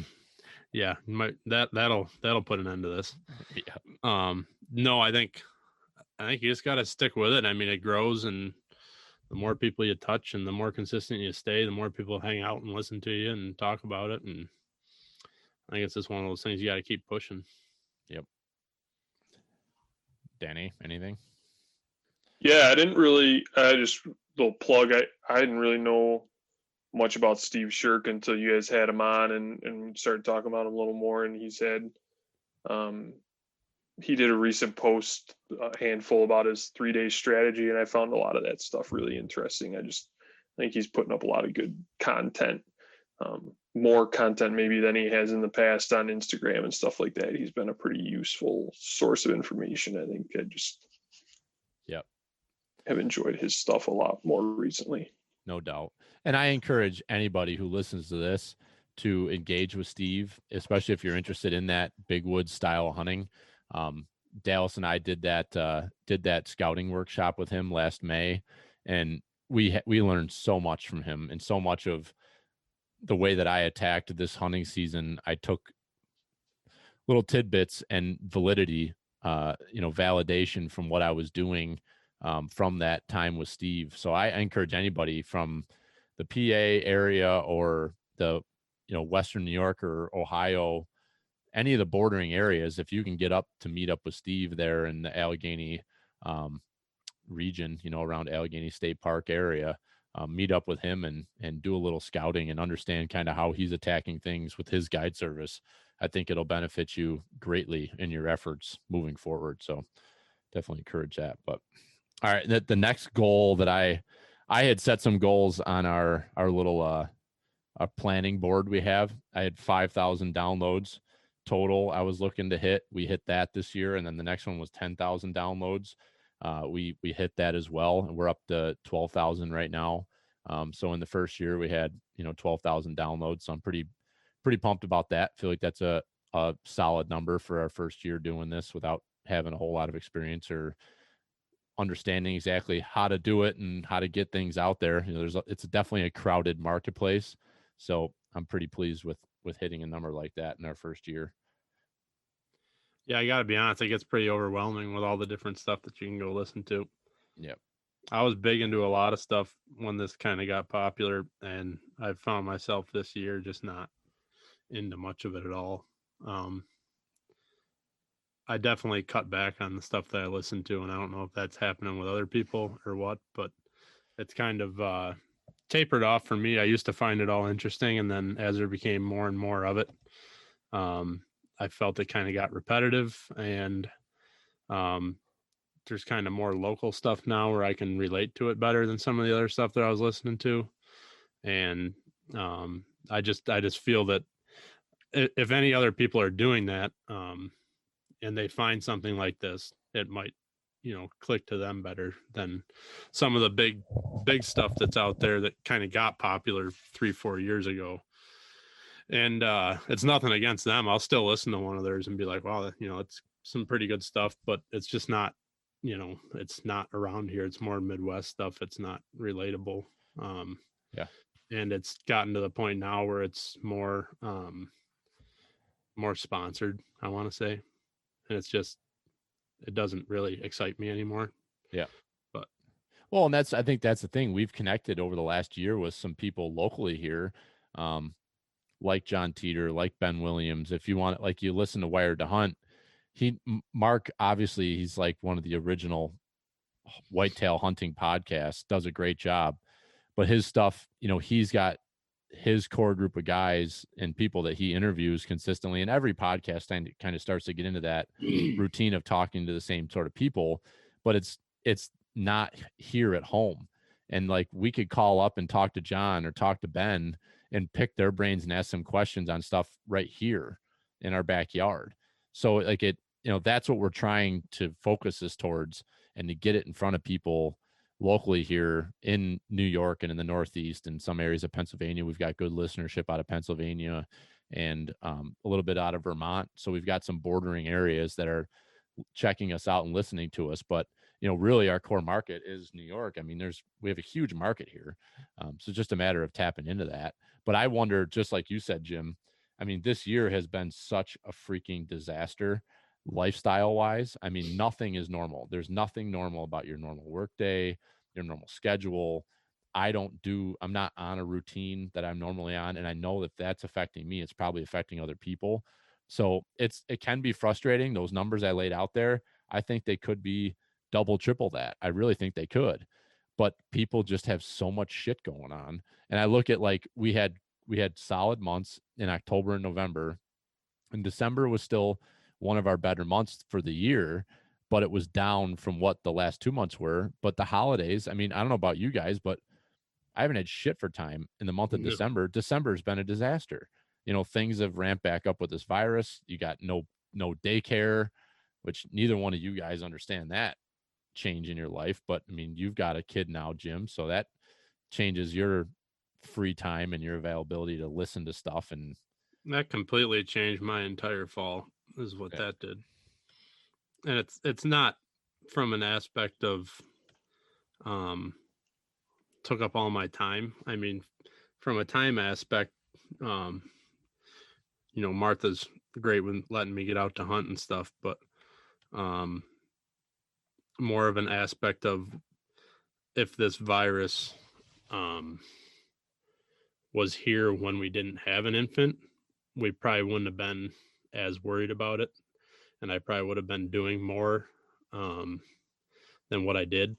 So with an infant at home, I kept it close to home, which kind of kept me out of camp, kept me out of doing a lot of things, and just changed that aspect of my year for me, which it's not a horrible thing, but it's different. So the whole year was different, really, in that aspect of, I only gun hunted at camp like 3-4 times. And then I just found it easier to hunt close to home and be done with it. So having a kid during a pandemic, that seems to be what changed it for me. I don't think it was so much having the kid. It was more of the worry of bringing the virus home to the kid. I think if it wasn't for the fact of the virus, I think I would have had a pretty normal year.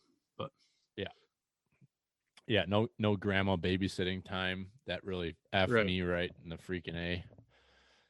That was a big, if we went back to October 1st, that weekend, I spent the night at Mom and Dad's. They spent the day with Billy. I went hunting. Dad took Billy to camp. I'm like, oh, this hunting season's going to be awesome. I'm like, this is great. And that never happened again. It was that was literally like, for me, like Martha was like, oh, for the rut, for opening weekend, for all that stuff, I'll just take the baby and go to my parents' house. And I'm like, perfect. I'll be alone. I can hunt. I can do all this stuff. And nobody went anywhere this year. Like everything was home. Everybody stayed home. Everybody, we kept it close. And, in turn, it was great to have all that time to spend with him while he's an infant, but totally messed up the plans for the year. Yeah, so sure did. Anything closing on that, Danny boy?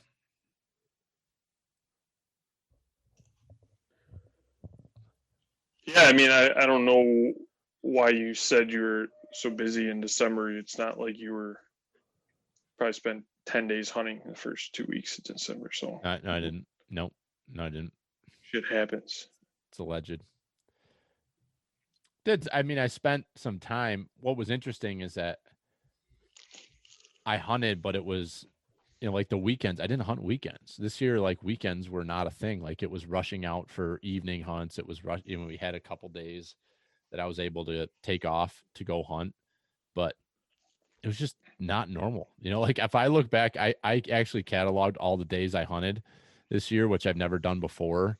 And I think this is the less than I've ever hunted. But I'm not going to try to make that case to my wife because that's not going to get me anywhere. But I know just from looking at what I cataloged, and I think I hunted a total of 26 sits. And that's like everything. So whether that was a 1 hour evening sit or if that was a all day, 26 total days I hunted. And days could have just been an hour. They could have been a full 10, 12-hour day out hunting. But that's I it. don't even need to keep a log. I can tell you I hunted like half of what I normally hunt. Yeah. Easily. Yep. So Do you are you logging spots, deer?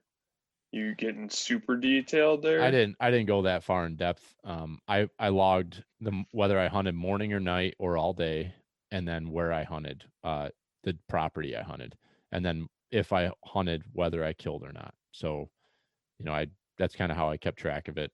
And then I kept track of each deer I killed, where I killed them, what stand I was in,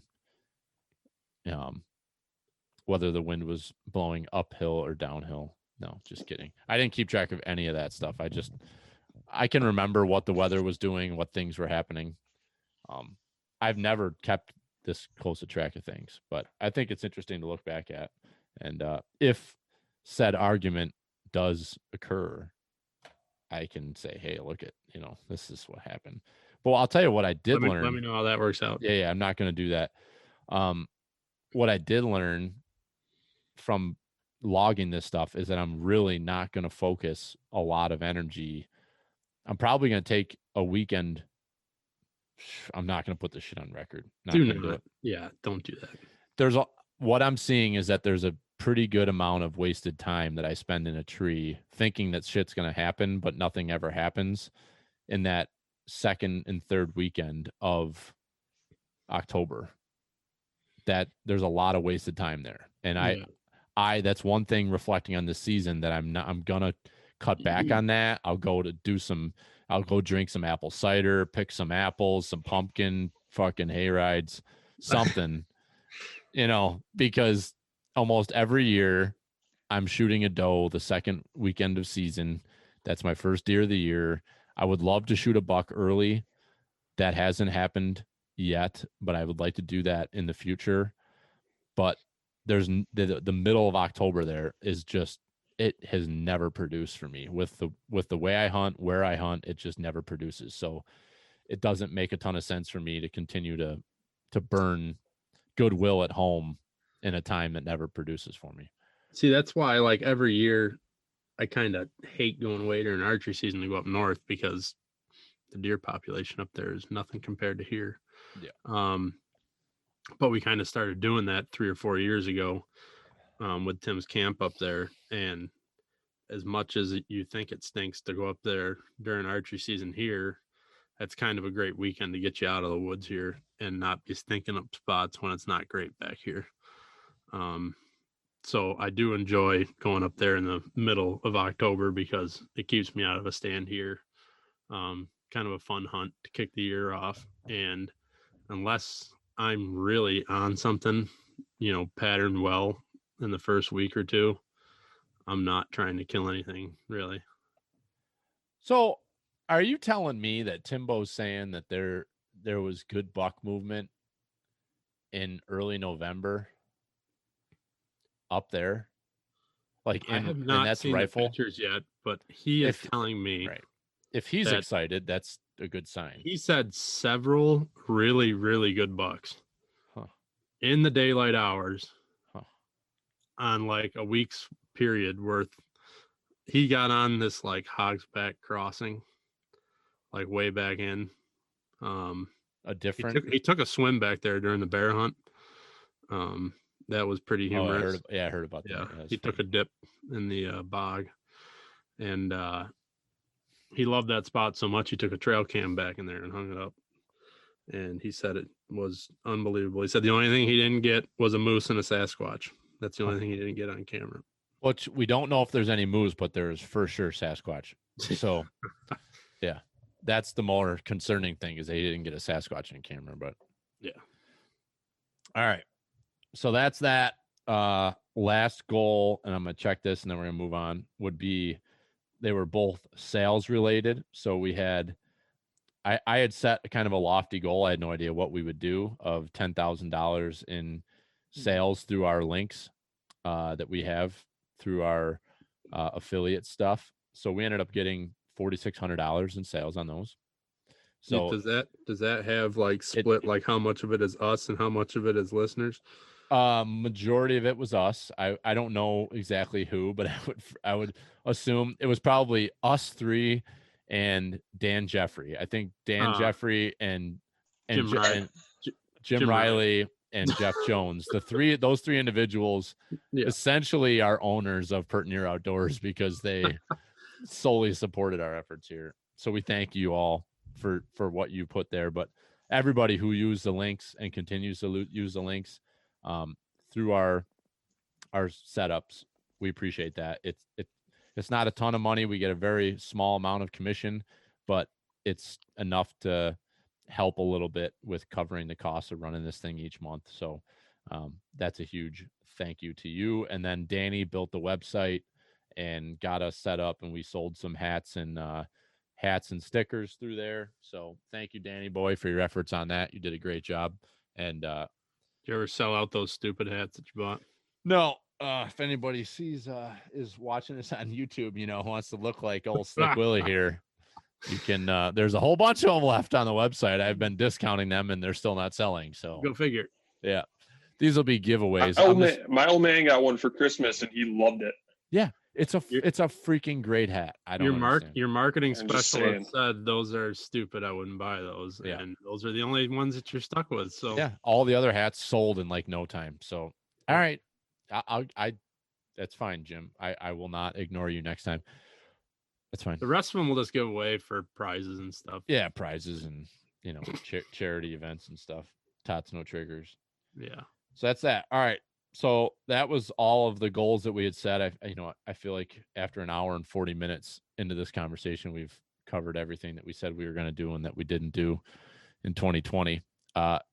So I've got some goals written down. But I guess before we review what I've got written down, do you guys have any personal goals, deer or turkey or hunting wise for 2020? I will start with you. 2021 turkey season. I have got to get Mike Howlett a turkey. I think that is I might leave my gun in the truck and just take that kid every time I go and try to get him one, because it's been like 5 years now or 6 years now he's been trying, and we just haven't been able to make it happen. So part of it's a time thing. He doesn't have a ton of time that time of year, but I would love to see him get one. Yeah. So that would be my turkey season goal. What about deer season or fall season? I would say if I could repeat what I did this year, minus the muzzleloader fiasco, I'd be ecstatic. Do you have any? Are you thinking that you might be able to make a trip out of state next year or no? Yeah, I would love to. In 2021. What kind of out of state are you talking? Well, I mean, there was strong talks before everything changed with the COVID about a Western trip. Yeah, so I don't know. I don't know if Western's in the books for me this year. I was definitely going to go to PA with you guys this year until all this shit happened. So that really sucked. But at the very least, I would like to try to make the PA trip this coming year. Yep. We'd love to have you. There's plenty of room. I already got the house booked. So hopefully we don't have to do our rectal COVID exams in order to go on that trip. My insurance that was covered, a blast. I love that trip. Yeah. My insurance covered the whole thing. I got the invoice in the mail the other day. I couldn't believe it. Son of a bitch. God $40 bless I got paid. Did your doctor tell you that it wasn't actually a rectal exam after they did it? Yeah, I bent over and he's like, "What are you doing?" I'm like, "I thought that's what we did here," And then he went in my nose. It was weird. That is weird. It hurt. You'd think with how big that thing is, that'd just slip right in there. It went in easy, but when it got in there, it did some freaking damage. Danny boy, how about you? What's your 2021 hunting goals? Yeah, my dad and I did a little turkey hunting last year, and we haven't been successful yet. So that's up there for the spring. We had a good spot, and I think with a little bit of work, we'll get that done. So that'll be exciting if we can make it happen. And kind of what I was talking about earlier with hunting, finding some good spots where I can get it done during November, December this year during the rut hunting season. I'm on a good piece of property, so I'd really like to get it done down there. I've been putting a lot of work in down there, so that's my goal down there. And maybe we can get a new state on the board here. I was thinking Kentucky earlier this year, and I've been wanting to go to Ohio. So I don't know if out west doesn't happen. I would love to pick a nice whitetail state and spend some time out there. I might be down for one of those trips if we can make it, and not maybe a full week, but maybe if we could do a long weekend or something and hit a state that's, Ohio. Yeah. Kentucky, the land of bourbon whiskey, opens up early September for whitetail season. So that would be kind of a cool early season hunt we could do if we wanted to. But I'm with you, Jimbo. Maybe something 4 or 5 days or whatever, we make it happen. But yeah, I would love to do that. So the big reason for us to try to really push to do a hunt out west next year was that we were kind of trying to get the Harvey gang together to go do a guided elk hunt. And I don't know where we sit right now today. I just don't see it happening. So I would, the thought's been going through my mind the last couple days about trying to figure out how we could do some sort of a hunt, knowing Dad's complications with work, that September is just not good, that maybe we could do something in something later in October or November out of state, maybe for whitetail. So I'm kind of thinking about that a little bit too, but we'll see what happens there. One of my goals is just to get out of, I want to get out west of the Mississippi River next year, wherever that is. I just want to get out west somewhere hunting something. So Roger. Okay. Yeah, I would love. I mean, I was close this year, actually. I looked at Kentucky. A buddy had a trailer that he had built in Tennessee. And we had talked about taking a week off and driving down hunting, picking up the trailer and driving home. But all this COVID stuff, him and his wife just went themselves. But yeah. I thought for a hot minute that I might have been hunting Kentucky right around the rut. I've been pretty cool. Yeah. All right. So on my hunting and outdoors goals, I'd like to try to do some fishing this year. I did not do a whole lot of fishing last year. I'd like to try to get out ice fishing at least a time or two. I know Sam Jones, one of our guys we graduated high school with, he fishes a lot, ice fishes, and he invited us to go ice fishing with him this winter. So I'm hoping we get some good ice and we can hit one or two of the Finger Lakes and do some ice fishing. I'd love to get some panfish, some perch. In particular, I'd love to hammer some perch. So I'd like to do that. I'd like to get out on a fishing charter. I want to take my wife on a fishing charter with a guide out of Oswego, Zach Eason. Zach's been on the podcast, friend of ours. I'd like to get out and try to catch some salmon with him. I'd love to do that. So I'd like to do some fishing this year, which never happened last year. Deer wise, I would just same thing. I guess I'd like to, start back off by winning another Harvey Whitetail Championship. Ain't gonna happen. Start the streak You're back. done. You saw your 2 years. It's over. Yeah. All right. Well, that's enough out of you. So I'd like to Don't set your goals too high. I'd like to do that, and I'd like to shoot a couple more good bucks. I would love to shoot a big mature buck, but I just want to hunt my hunt, like Jimmy said in 2020. I'd like to, just feel good about what I kill and Hey, let's fill just some tags. Let's touch on that for a second. Yeah. Your goal was to shoot a mature buck. Yeah. My goal was to shoot whatever the hell I wanted to shoot. Yeah. And somehow I ended up with 2 mature bucks. Yeah. So that's the thing is you don't shoot high, shoot low. And then when you end up hitting high, you're like, some bitch, I did it. Can't believe it. See, that sounds an awful lot. Just rolled right through it. That sounds an awful lot like Danny. And I like to feel like this year I went into things very confident, like I was going to make shit happen, and stuff happened. So I'm going to keep aiming high. That's what I'm going to do. I'm going to be confident. I'm going to put my like a 1.5-year-old 8-point. You're like, man, what a buck. Can't believe I did it. Listen, listen. All right. I'm proud of myself. When he came out of the bushes, he looked huge. He looked huge. Oh, I just saw his beanbag swinging, and I was like, that's a big mature buck. And then I shot him. Shot him right. And then I got up to him, and he was kind of small and stuff, but I felt real good about him. I made it happen. I felt good about it. I'm not apologizing for nothing. It was a good buck. No, Pound off, Jim. No, I'm just telling you, bring your goals down, and then when you hit them high, you're like, holy shit, look what I did. Yeah. And then you're not all just trying to make There's nothing wrong.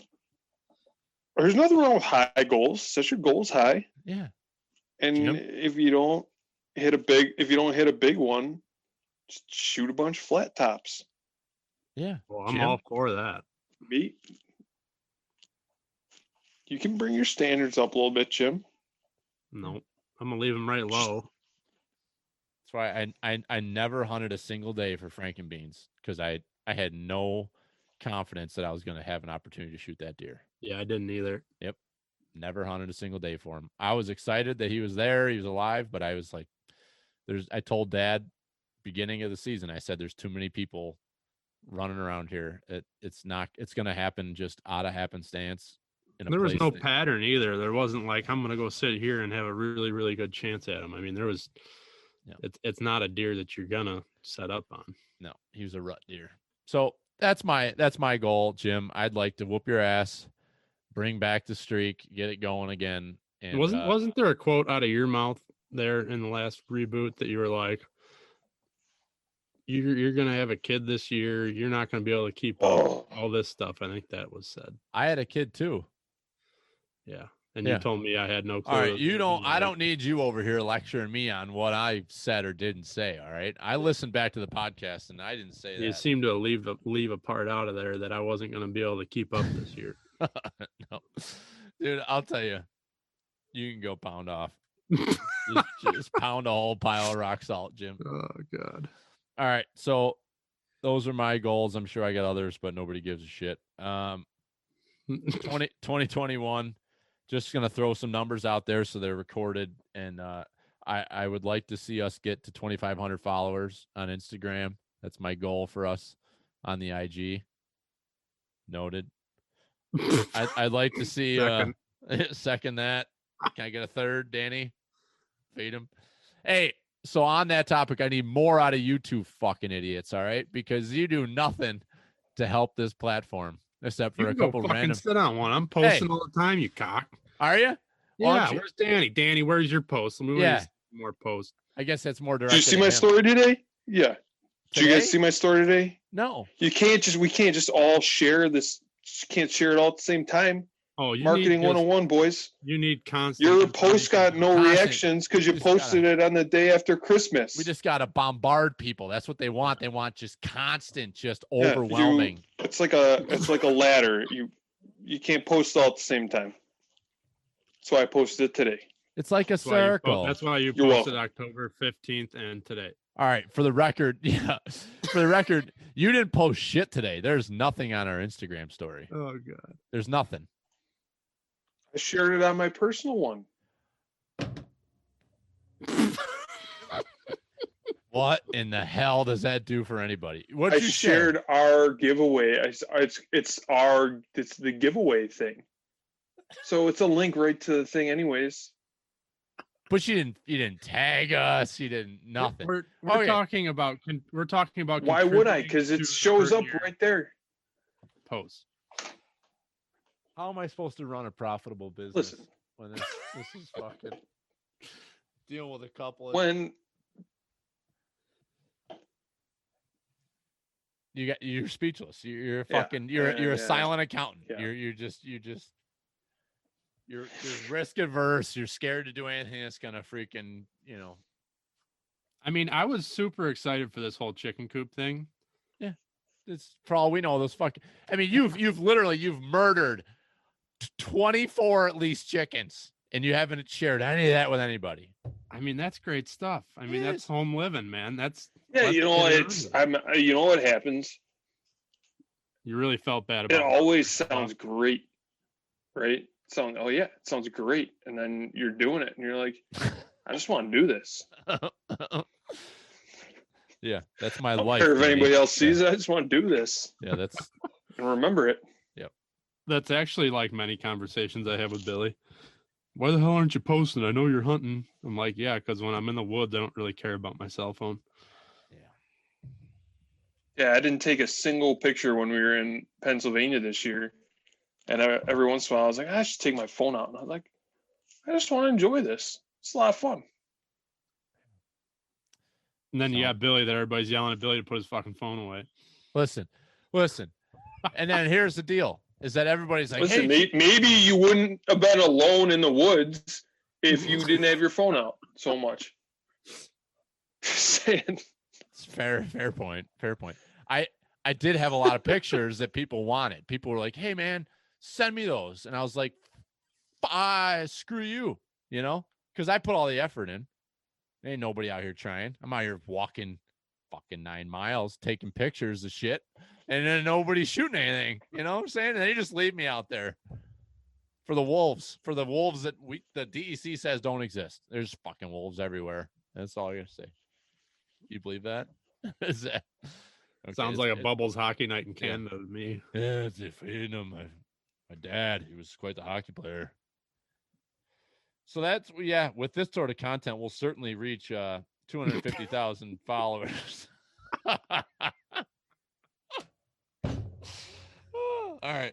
So we're going to do that. I'd like to see us get a podcast episode, a single episode with 500 downloads. That's all. It's just double what we did this year, just good goal. I'd like to see us do some networking. So like with some other peoples that are doing stuff similar to what we're doing, just try to help like grow stuff and do some get-togethers. I really enjoyed doing our get-together that we did at Windy Brew, but I'd like to try to do like some infield scouting, like a shed hunt or something along those lines. And an event that I'd like to try to do this year that I'll give the credit to John Teeter for pushing me to want to do this or to try to coordinate it. But I'd like to try to do some sort of like our own public land challenge here in New York, where we get a bunch of guys together and maybe we do a fundraiser aligned with that, where in order to enter, you got to donate some money, a small amount or whatever you feel, like we did with the turkey deal, and you get in on it. And whether it's a 1 week time frame or a month time frame, I think it'd be a lot of fun to get a bunch of guys together across New York to try to get it done on public land, maybe in the middle of October or something, in a time that's tough to hunt when everybody's out trying to do something. So that's something I'd like to see us try to do. Do you guys think that'd be a good idea? I'd probably get too drunk partying each night and fucking hardly hunt the next day. It's all right. Well, but I would be there for sure. sure. That sounds fun. Yeah. Yeah. Socially distance. Yeah. Hopefully not by then. You want to know what I thought about? This isn't Danny. What do you think about that, Danny? You think that'd be a good idea? Public land challenge? Yeah. In New York? Yeah. Yeah.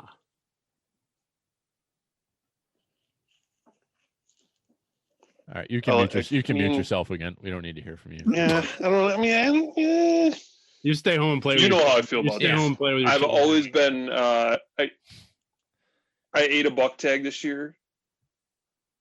Oh, okay. I ate a buck tag this year. I'm in. Let's do it. Yeah. I eat buck tags all the time. Hey, I'm news, all like, hey, I'm newsflash. always like, Because you didn't fucking hunt. You didn't hunt. well, yeah, I know that. Okay. Yeah. So it's hard to fill buck tags when you don't hunt. That's all I'm going to say. Yeah, I didn't get out there much. Yeah. That's why you weren't Instagramming, because you weren't hunting. You were breeding I just- chickens. Yeah. You're choking your chickens. I'm in. I love the idea. He loves it. I like the guy the loves idea. it. Yeah, he's in 100%. Or however it works out. Maybe it's an Adirondack hunt where we get a bunch of dudes and we have a big base camp in the Adirondacks and everybody goes and hunts wherever the hell they want during rifle. That could be pretty fun. So something. I would like to do something like that. That's my idea there. Shit, I was going to say something else and I forgot. It's about drinking a lot. Oh, I was going to say, I can't wait for all this like restrictions and stuff and like social, like you're an asshole if you hang out with a bunch of people and have a good time. I can't wait for that to stop because like just everybody pause and take a moment to think about what it's going to be like when you can go and be with your friends and family again. I want to just smile and party and just have a great time. I can't wait. Like it's It's also hard to do like any events to promote anything. Yeah. So that really cuts back on. Think about this upcoming summer. We missed a whole summer of just shenanigans. Feeding them. Missed a fucking summer of feeding them. Imagine what this summer's going to be. It's going to be great. Wives won't be pregnant. No brand new babies. Be freaking great. Sky's the limit. Hopefully. So I can speak for myself. What's the last time that? Nope.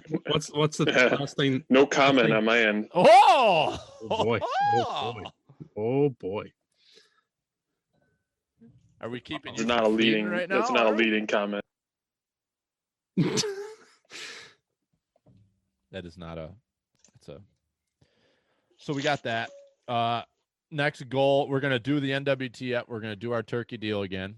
I think that's a fair statement. So we're going to do that again. I'd like to see us raise $1,500 this year for that. Venison donation and NDA fundraiser in the fall, whatever we end up doing, whether it's a beer deal or whatever. I'd like to see us do $2,000 for that. So $1,000 for each of them. That's a goal I'm setting. I'd like to see us do some more podcasts with us, the gang, whether it be the three of us or more with just our normal hunting crew. I think those podcasts were pretty well received and people liked that kind of group mentality or that group discussion. So we'll try to do some more of that.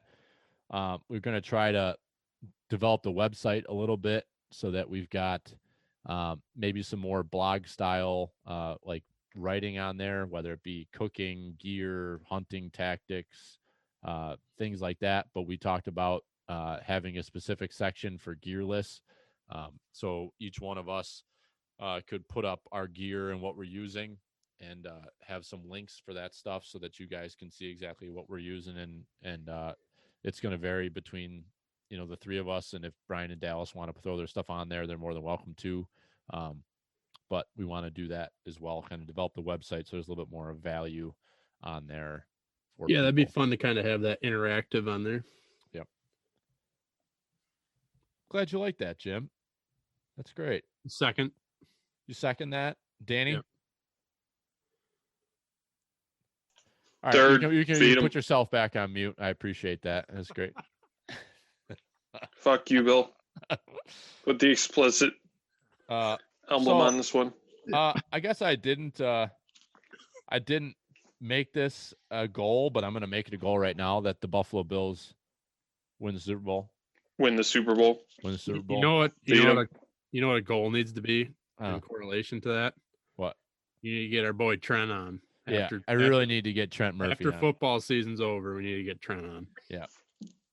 And we'll try to feed him a little. It's really funny because, we get the messages. All three of us get the messages for Pertnear. And I saw a message come in from Trent that said, didn't ask permission. And I was like, oh shit, Billy just got in trouble because he shared Trent's shit without asking him permission. Oh no. And then I went to read the messages, and it was like, I want to know how you pulled that off. And he's like, back of a pickup truck and didn't ask permission. Yeah. I'm like, Yeah, that's so fucking awesome. if anybody doesn't know what we're talking about, Trent posted probably the most epic deer picture ever with a buck in the end zone at the Ralph up in Buffalo. I mean, no idea how he pulled that off, because he would have had to have carried, he probably, being the big bastard he is, he probably carried the deer down in there on his shoulder and Well, just took the I'm picture. sure you could drive a freaking car right out onto the field. Probably, but isn't there security? I don't know. There's no fans. There's no nothing. What's security going to do right now? I guess. Be like, come on in, Trent. Come on over.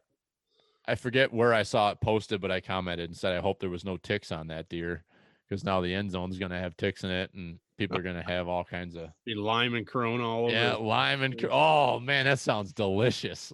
Lime and Corona. All right. Somebody brought that up at family Christmas, and I was like, oh yeah, Billy was talking to him, and he told him just exactly how it happened.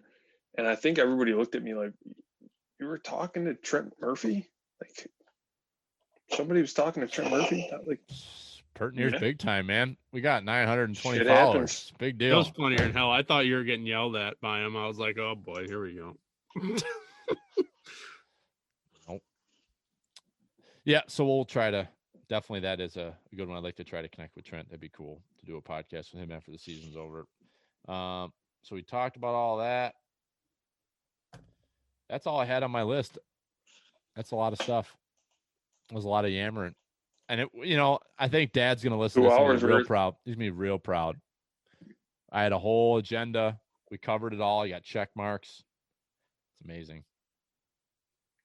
So one thing I would like to work on a little more this year is snowmobile stuff.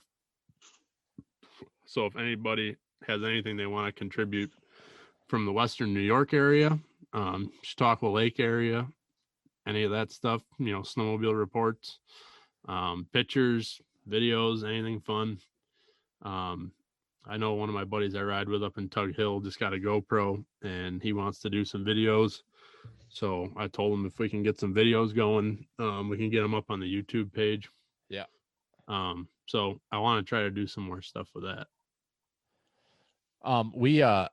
I think what we should do is we should do like a hashtag like Pertnear Trail Report or Pertnear something like that, because I think it's too much to do a podcast on it. We're not doing a podcast. So we're not going to do a podcast on, feeding them on the trail.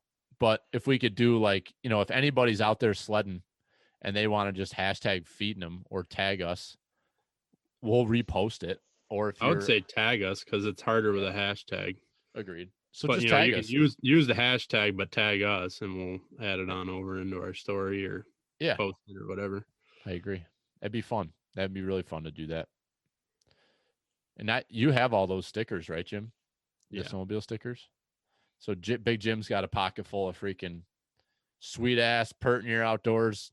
I would say I'll go slap them all over every bar, bathroom stall that I go into, but I don't know how many of that's going to happen this year. Every glory hole in the Adirondacks. Yeah.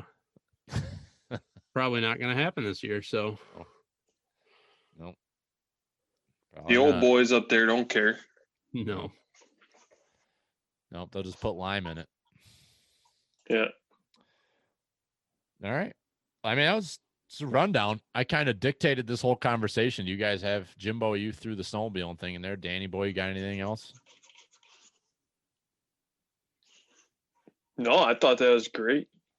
Oh, you kept us in line, Billy. I think you did a great job this year. Thanks. I try. I'll try and starting tomorrow morning, I'm gonna go get the eggs for my chickens, and you guys are gonna see what it looks like to get eggs. Fucking right onto the story, Danny boy. Right in there. Fucking just a bowl full of eggs. Right on the story. Yeah. I want you to scoop them right out of their genital region. The first cock-a-doodle-doo. Post that shit right up. 4 eggs tomorrow morning. That's my guess. So today we had a like on a post from last year, that was like you cooking hash on the oven, Danny. You had like a griddle with hash and some eggs, and I was like, oh shit! I'm like, Danny's posting some pictures. And I was like, nah, that was like last year. I got excited. That was when he gave a fuck. You were Yeah. posting stuff every day for a while. You know, you always complain like, Danny, post stuff. You post every 6 hours. So what am I trying to fit it into a little window there sometime? And Jimbo, you hit a home that run easy. yesterday on the duck blind. The duck blind. You see how that's man. like that's got a pile of views on that video. Now I don't know if you picked up on this.